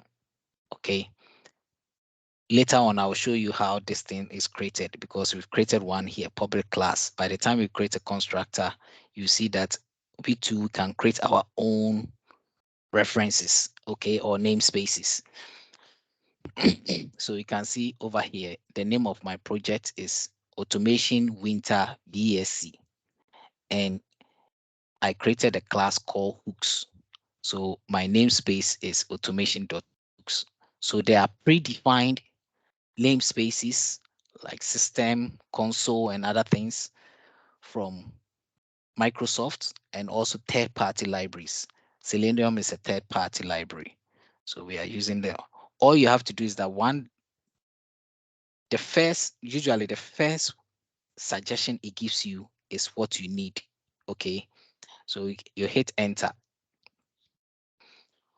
Because it's now resolved, usually this thing should look much bolder. I think it's suggesting I should put it in the implicit using. Because I've used iWebDriver, it's now telling me that it's happy with it. Okay. But you can see there's some underline here.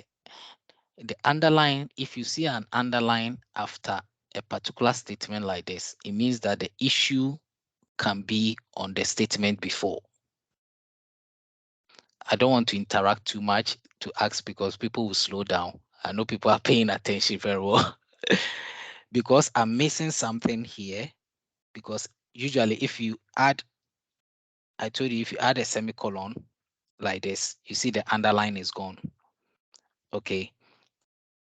But if I remove it, but if you see most times an underline like this before, it means that where you were previously, watch is expecting you to do something. Okay. Now we've imported iWebDriver, but we can't use iWebDriver on its own because it's an interface. So we have to create an object of it. Just like when we had a class and the class was called test, I created an object called test with smaller t in order to use it. So the same way with the interface, iWebDriver, you can call it WebDriver, but we normally use iWebDriver. So it's even giving me the suggestion. It says I should call it WebDriver like this. You can call it WebDriver that, but we normally, some people will just call it driver. But you see some project, they will call it WebDriver because most time when you are creating an object, you use the same name like this, but with a lower case at the beginning. But we call it driver. Okay. So what we've done is that we have declared our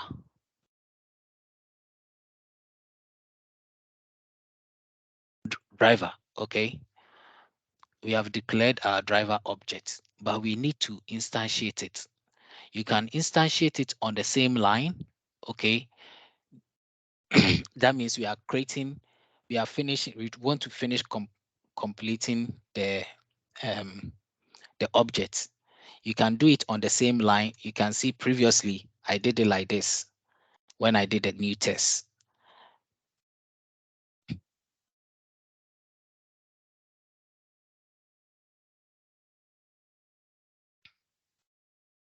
I can't do it this way, but I can't do it this way. But we instantiate with Chrome driver. Okay, like this.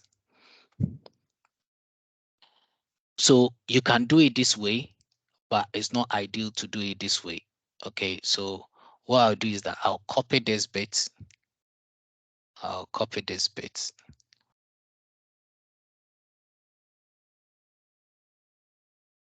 You can do it this way. You can run your test if you are doing a single page automation. If I just want to do automation with just on this page to do it, but because I will need this method later on in my page objects, so I'm going to instantiate it here. Okay, so I'm going to put it here. New Chrome driver. I will end my statement here. So that is the two ways by which you can instantiate objects. You can do it on the same line, or you can do it later in a method. Okay, we don't need all this example. So here, as I told you, I would need this thing, so I won't delete it. You say declare.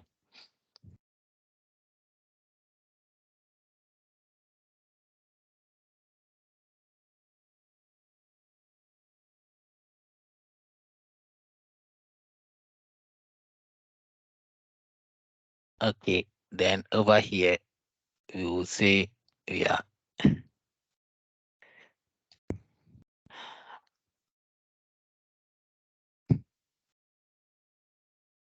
Let me expand it. Let me close this one so we can see it much better. Yeah, instant sheets.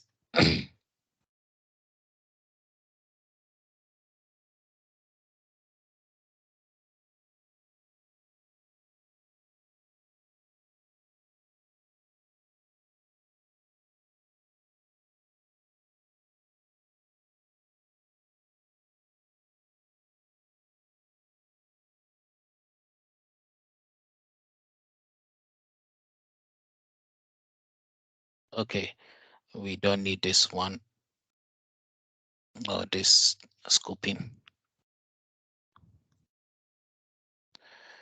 Okay, and this thing, I don't know if I should try. Usually it should just be before scenario. We don't need these things, but maybe later when I need it, I'll bring it back for the tags. Let's remove this one. and just do before scenario. This is fine. Okay. Now, this in many years ago, when you do it like this, it will run. If you if you run your tests, it will open Chrome, but over time you needed to put sometimes the URL you want to navigate to in not the URL.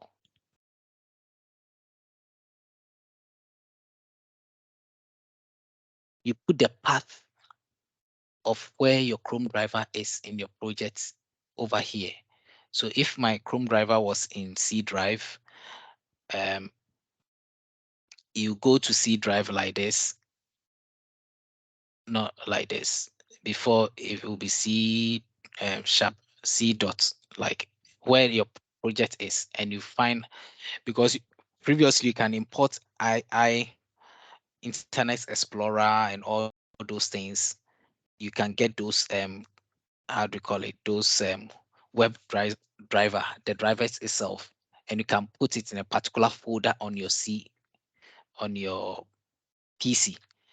Then you point it to that drive and it will work.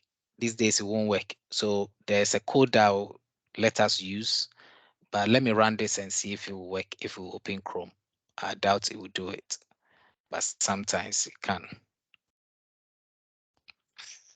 Mami, is that not Yeah. 2017?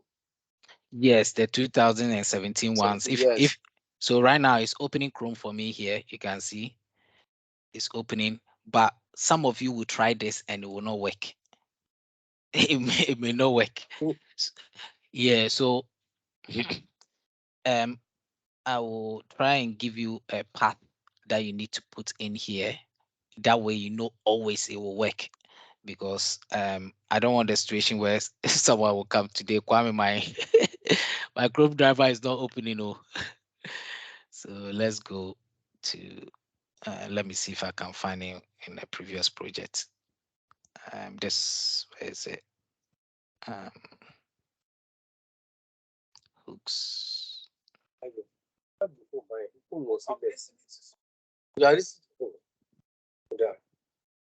Mute yourself, please. Is it?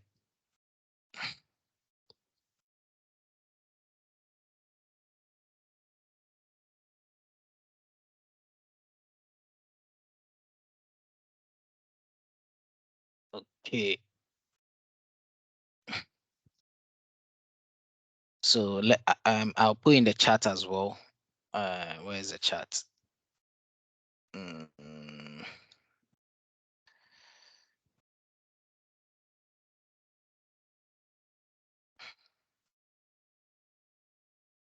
oh, am I not seeing the chat?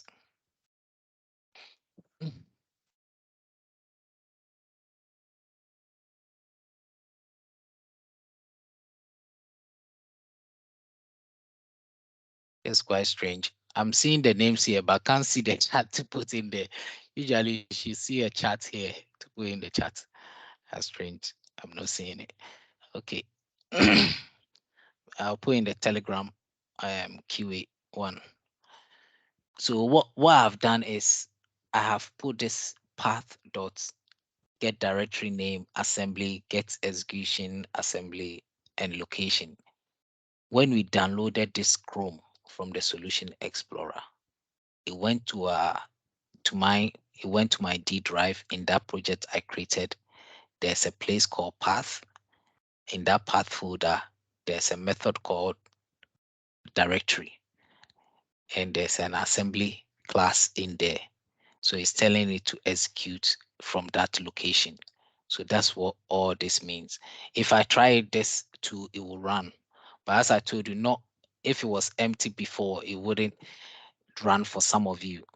So getting this, our WebDriver, we know at least is working. Let me run it again. You can see when I'm running, I'm not running it from here. I'm running it from this side because I have only one test. So it's going to open. So it's open it for me. It's open on my other screen. So you can see it's here. So I will need a URL. Who will give me a URL of your? If not, I may have to use the prep major one I was using earlier on.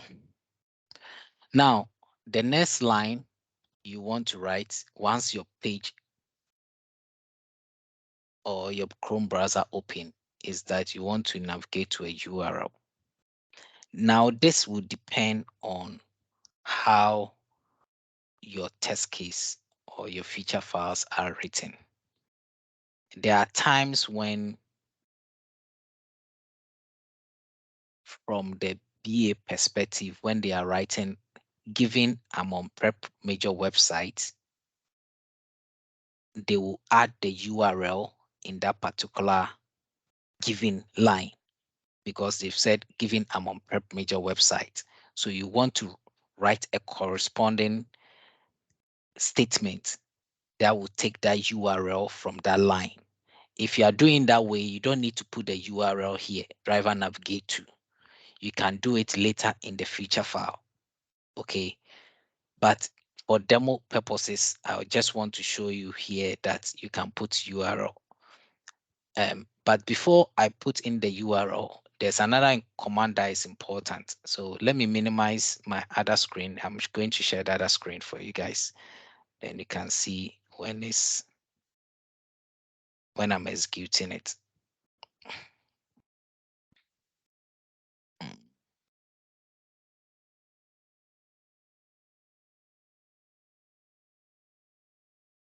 So this is what is happening.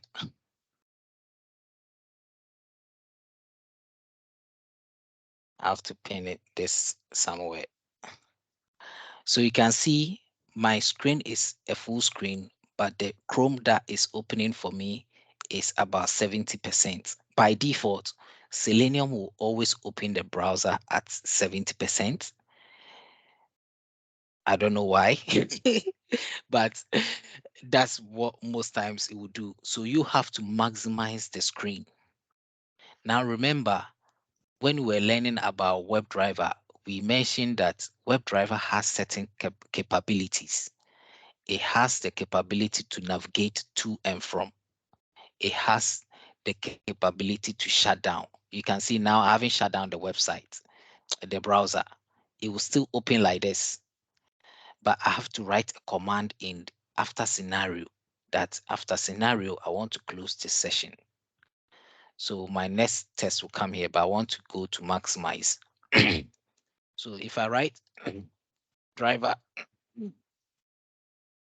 these commands initially you wouldn't know. So there's this where is it if I can get that website? Okay, after this, then I'll show you. It's a Selenium C# cheat sheet that gives you all the commands. Okay, so at work you may not be a perfectionist unless you do it all the time. But if you do a lot of manual testing and other things, you may not remember those things. So those websites are there as a reference where you can quickly refer to some of the commands you need. um, because I know the commands, so I'm navigating based on what I'm seeing here. So we are coding, or we are doing programming. Uh, This object driver, I told you that earlier on I called Emmanuel and I said, Emmanuel, I want you to use your laptop. I gave Emmanuel something to do over here. Kwame, you are sharing the other screen. We can't Oh, see the. sorry. Let me go back to the other screen then. Sorry. Yeah, I'm on line 18. Okay, I've typed driver, so I want to show you something. So pay attention. Once you get this basic, you won't even need to call me because after training, most of you, if you call me, I won't respond. Oh, this is the best time. So pay attention.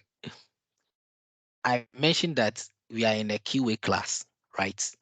I can call Emmanuel or Ayo or any of you and ask you to do something because you are an instance in that class. You are an object, okay? And the action I will ask you to do is a method. So this is the object, and that object I've put it in a method. The method is where all the execution happens. So if you see Chrome driver opening right now here, is because I've put in this method, and the method has open and close. Now I'm going to write another command that it should maximize this screen. You can see this screen is not 100%. It's not all over the screen. You need a full screen, because if not, if you want to click on certain things on the website, because it's not full screen, you may not find those elements to click on, or it will be hidden. Now, because driver is an object and is an instance of the class, but in this case, it's an instance of this interface. This Selenium interface has so many commands or so many ways of doing things, and they are all in a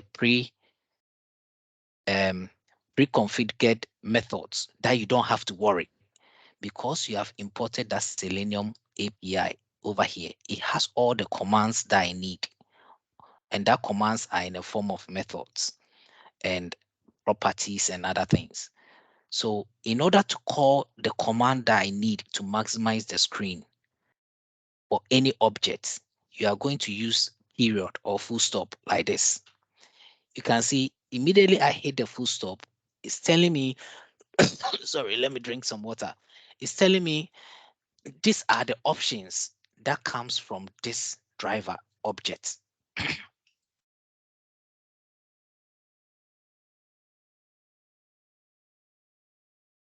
The option that I need is, later on you need a lot of this, find element and find elements. But what we need is manage, because I'm going to manage the browser. I want the browser to open.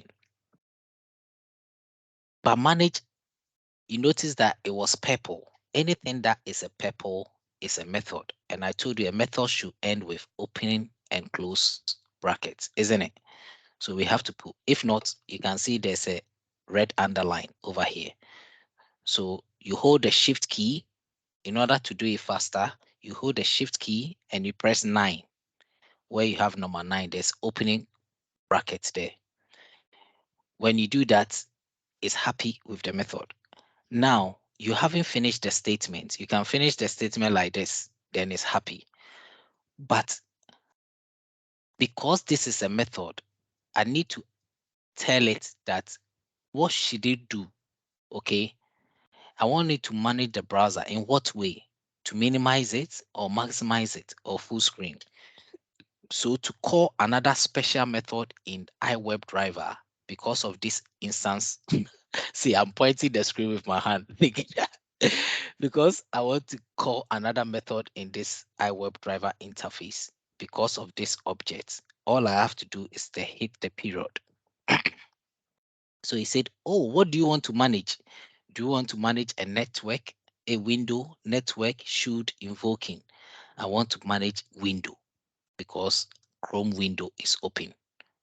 See something? I hit the dot again. Now you can see that this time it's not a purple box. It's something like a spanner. Okay. if it's something like this, you don't need opening the parenthesis, the opening and closing brackets. Wow, it's 11:30. You guys, you won't finish. Okay. So you don't need the opening and closing brackets, but still we haven't finished. We can choose to finish the statement like this, but that is not what we want, to maximize it. So the next one we need to do is hit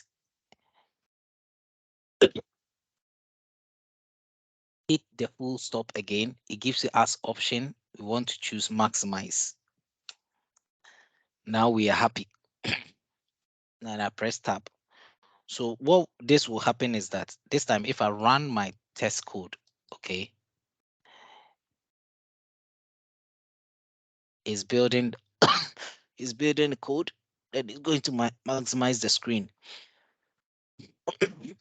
So over here is maximized, but because I drag it, you won't see it. 1 second, let me share it on the screen.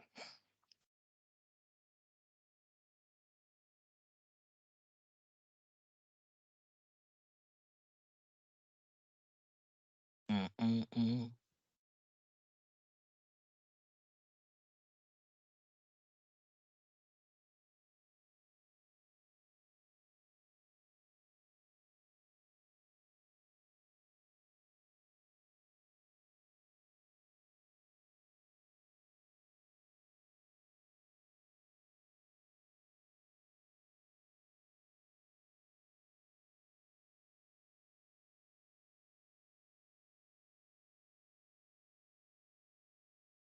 Okay, so I'm just using one screen over here, so it should be fine. So I'm going to run it again.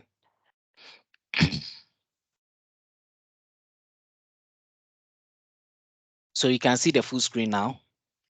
Okay, it will stay open like this because I haven't written any instruction for it to close. Okay, but this instance is already open. Now my laptop is blazing. You remember in the introduction to C Sharp, I told you to have some laptop of certain spec. If your laptop doesn't fall in that spec and is below, sometimes it can be very slow when you have multiple instances opening because your computer will be overworking itself. So sometimes try and adjust your laptop. That the under part is a little bit up. There's laptop stand that you can buy, so at least it can have some air circulation. So if I want to close the instance of the browser, I have to come here and type driver. Now everything we do, we are going to use that driver. Okay, driver.quit. You can use driver.close, but use driver.quit. They will ask you in interview the difference between quit and close. At the moment, if I use both of them, it will work. But there's a you you use close for when the window is open or you have multiple windows, but you use quit when you want to quit the instance of Selenium. When we say instance of Selenium, we are saying that that session, when Selenium opens, it sends some API that has even some numbers, some random numbers that create a session, a Chrome session. That session is what we are trying to quit or stop. Okay, but when you say close, eh, it will only close because I have only one browser open. But if I have a lot of browsers open or a lot of tabs or windows, it will only close the window that has the driver session. Okay, so that question, think about it, how to answer it properly. So now I'm going to run the test again.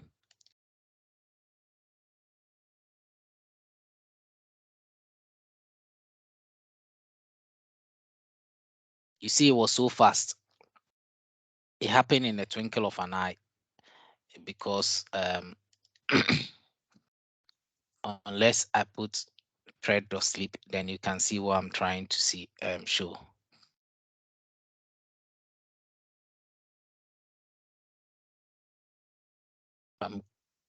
If you put 2000 means 3 seconds. Okay, 2 seconds. So it's going to open for 2 seconds, then quit. So at least you guys can see the session, the Chrome session opening.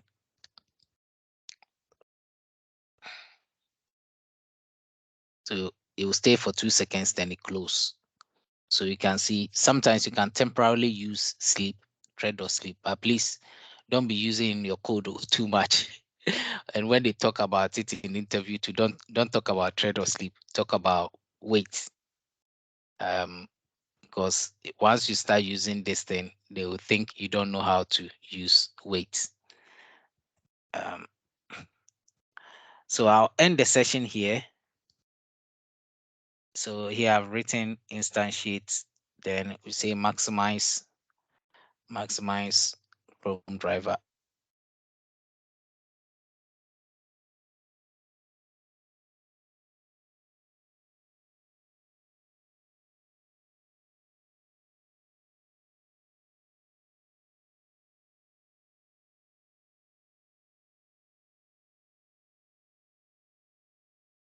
If you want it to go to a URL, we can add it here. So if you write driver dot navigate, if you want it to go to URL, you go to navigate. I think once most of you are able to do this, you'll be so happy. Then navigate to URL. This URL.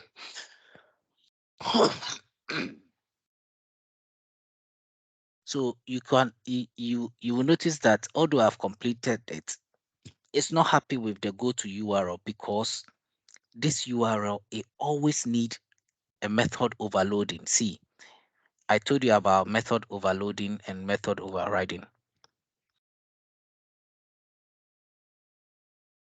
It needs string URL. You see, then into bracket plus one overload. And I told you that when you are doing methods, they can ask a question on method overloading and method overriding, and I'll show you an instance. So you these methods, you can put parameters in there, but you don't have to do it, okay? Because it's an interface. But this particular one, it always need you to put a URL in there. And if you don't put an URL, you can see it will give you error. So when you compile, you have issues. So let me try and put the prep major. What was the prep major website that we had? What was the URL? Prep major courses. Okay, this one.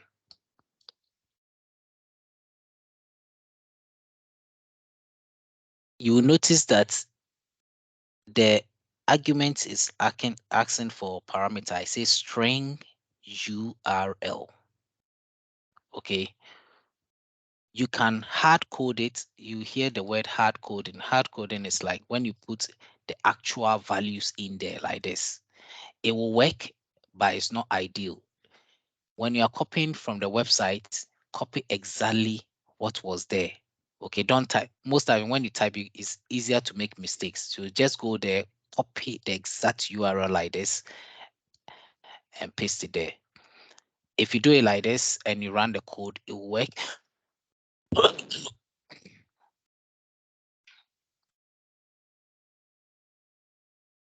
So it's going to put the URL. You can see. So this is your automation, your first automation you've done. But I don't like it to be this way. You can store this particular parameter in a field, okay, that you can use. That's what we are going to use when you do page objects. Instead of putting the web element directly in the code, we are going to create variables that we are going to save it. So over here, we can do it like this. A better way to do it. For now, string URL, that is the name of the variable. Then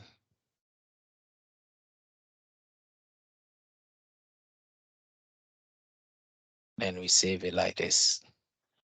So what we've done is that we have put this particular value inside this variable, and we are going to call that variable here. And I showed you an example earlier where I used Kwame and I used that. So I've put the URL in there exactly like this because I've created a field here and it has the value. There's a reason of doing things like this, okay? Because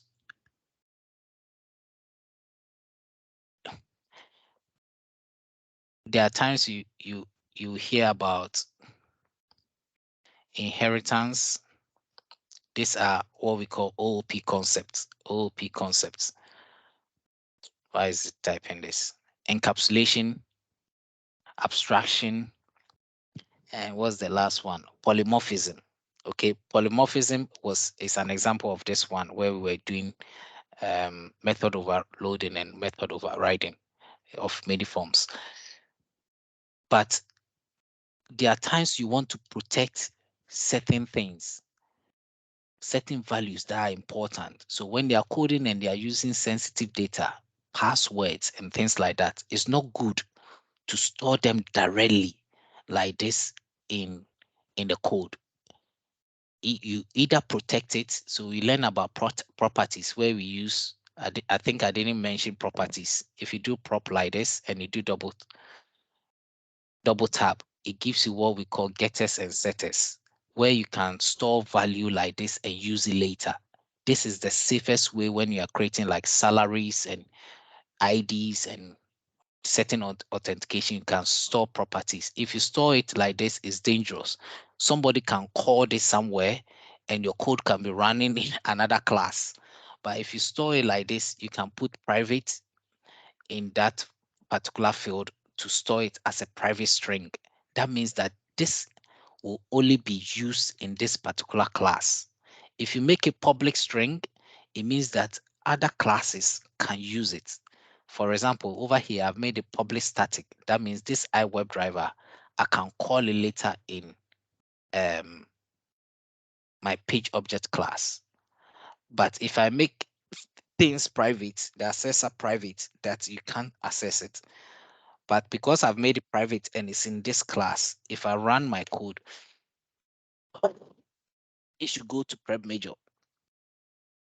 Two, the reason why you have to do this is because when you store things in variable and you are changing the information, it's so easy. You can imagine, oh, did I close it? Oh no, I didn't close it. Where is it?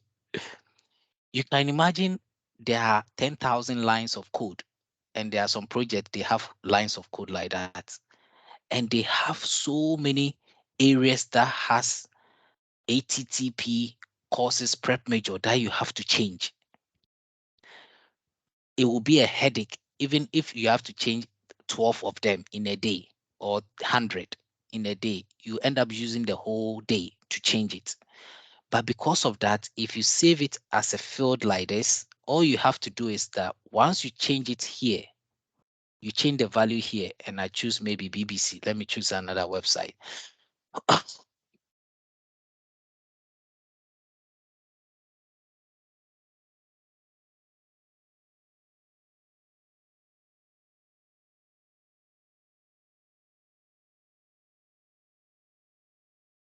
Once I change the value here, I don't have to change the variable here. Okay. So anywhere that variable is called URL, if I've written this 5 times, I've written this code 5 times in this class and I'm using it. Once I change it on line 14, I don't have to change it on every place that I've written URL when I've hard coded it. Okay. So in this way, if you change it once in every area that has that variable, reference variable, that's why we are referring to this variable, it will run the code. So now we're expecting it to go to this BBC News. Let's see. There you go. So I'm going to end the session here. I think I've gone 30 minutes, but it's needed because I have to cut across Selenium, teach some basic fundamentals of programming so you understand the concepts. Come to iWebdriver. Thank you for your patience. Good night. Any question? Yeah, that's the question I want to ask here. That Mm, implicity. If you know, if you must you always delete it. That is beside on the down where we have the folders, the hooks, all those stuffs. which one? No, no. Come to the Solution Explorer. No, leave it. No, no, no, Solution Explorer. This Yeah, one, that leave it, yeah, leave yeah, it. simplicity. Yeah, Yeah, leave must it. must we must we delete it because yesterday we deleted it and the whole thing gave us an errors. No, leave it. It's a new way. Um, Visual Studio 2022 Yeah. has come in order to make things easier. So when I was creating the project, I use Fluent accession, but so far I haven't written any accession for Fluent. I haven't using any NUnit accession. I will use both example later on. so it's not highlighted. The only one I've used is spec flow. Okay, so anywhere in the project above the namespace, if you go to webhooks, over here you can see we have I don't know why I have this thing here on dev tools.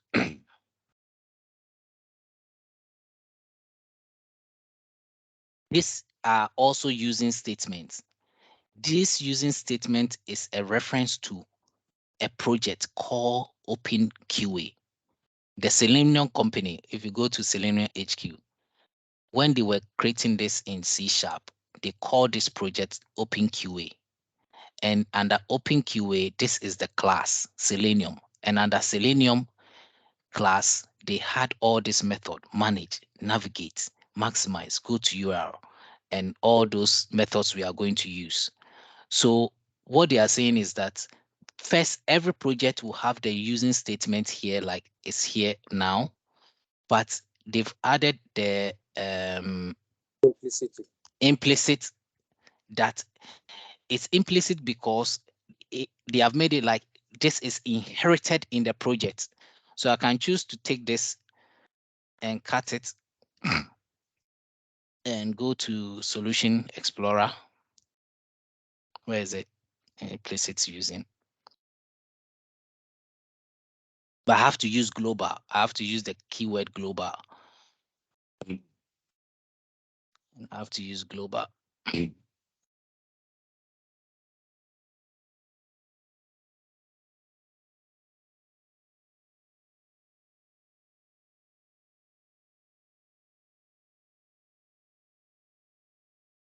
And is there any way we can create the implicity after deletion? Maybe you mistakenly delete it. Is there any way we can get it back? Yes, you can get it back. How can we do that? You have to import the references. You have to import the reference. But when you import, it's likely to stay in your project like here. So you can see before it was at the top here. Okay. Now I've copied it from here and let me expand this and pin it. I've copied it from here and I've put it in the implicit using, because before every class will have its using at the top. Okay, and Microsoft it's just nice to have those things, nice to have things, but they feel maybe it's better way. And my last automation C# project API I was doing, the guy loves it. He said, I love this implicit using C# has brought, because when you put it as a global, anywhere you would have used in different classes, because we are going to create a class in this page object. And if we need to import this using statement, this one, Selenium reference, we don't need to do it because it's in global and it's being used by this project. Yeah. So instead of that duplication in every class, right now they have put a special C# class C# here that has implicit all using. it. So you only have it like only 4 or 5, that's it. But before, every class, if you do a constructor and you call those reference, you have using statement at the top. You have using, but now they've referred it as global using, so you don't have to do it in every class that you are going to use it. It makes your work neat and simple. It's those nice to have. But if yours is missing, highlight on where it's missing. So if it was missing for like over here, when I wrote iWebdriver initially, it was underlined in a wiggly line. That red wiggly line, you click the IntelliSense like this, and it will give you using statements. Then you import that statement. When I say import, it means that you highlight. Usually, the first one is the first one that is the right one for you. Then you just choose that one. Okay, and it will come at the top. If it comes at the top, it should be fine for your project. Just that because you have deleting this class, you won't have this class at the bottom unless you create this implicit using. But this came with the project. That is Visual Studio 2022 for you. Okay, so And if you want to add, you can use you can click on the project here by doing add, and then sorry. I mean we can do it the way you do the hooks, the web hooks. That is by adding it from the project itself. Yeah, you can do That's it like that, but I don't know if it will work. I haven't done it that way before. okay. Okay. Yes, but you can create a special class for it. Let me see what is in there. But most times when you create a class, this is like something they intentionally did it, because if although this is a C# class, but it's a special one for using statements. But the other ones you do yourself, you will notice that it will create something like this. It will create, although you Something can like see that. this is .cs, it will create namespace. It will create Okay. namespace because it thinks you are going to create a class. You get it? So it will Yeah. have opening and closing brackets. So if I do another one, let's say if I'm going to create another class, add, and I call it, I'm going to call it using namespace.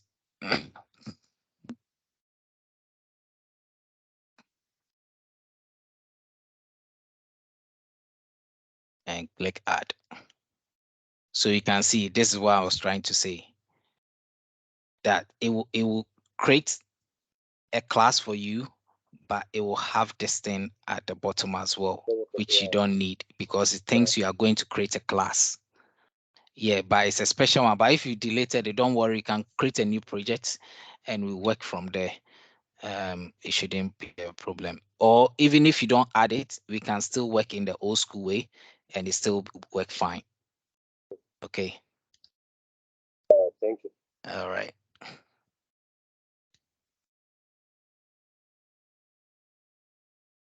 Any other question? Our time have gone past 40 minutes. I know people will go to work, so um, the next time we catch up, What we going to be the next class this week again? I don't know. I think there are other people on call to also teach, so I have to check with the coordinator. But if anything, they will let you know. All right. Thank you. Yeah, Hello, but please, what can you please go to that web hooks? this Yeah, one? yeah. Sorry, how do you get that first driver? This one? Which No, one? Line 9? line 15. 15. I Yeah, just, because I've declared it here, DRIVER, I just type it here for it to work. driver, then Yeah, I just type the same driver in this method. how? You just type the name driver because you are going to create an instance of it. Okay. Driver equal to new Yeah, Chrome you driver. just, it's like you hit here and you type driver. Okay, then you Okay. bring equal to, and that's it. New Chrome driver. That's it. You just type in there. Okay, the equal to over here that you are seeing is not the same meaning as we refer equal to in maths and English. In programming, it means assignment. It means that whatever is on the right side, we are assigning it to the left. Okay. It only means equal to, like in maths, when it's double equal to, like this. It means if you do this, it means that whatever is on the left is is equal to whatever is on the right. Okay, so if you want to say 4 equals 4, then you use double equal to. But in programming, when you use equal to like this, it means that whatever value is here is being assigned to this one. That's why we can use URL over here. Okay, this new Chrome driver, what does that mean? The Chrome driver. No, no. The one, yeah, the one opposite the equal to, yeah. All this thing. What does it mean? It is the path where Chrome driver is located. Okay. Yeah, when you downloaded the dependency, this one, it Okay. Okay. it stored Chrome driver, a file. There's a file called Chrome driver. You remember when I ran the test like this? When I ran this test, Hmm.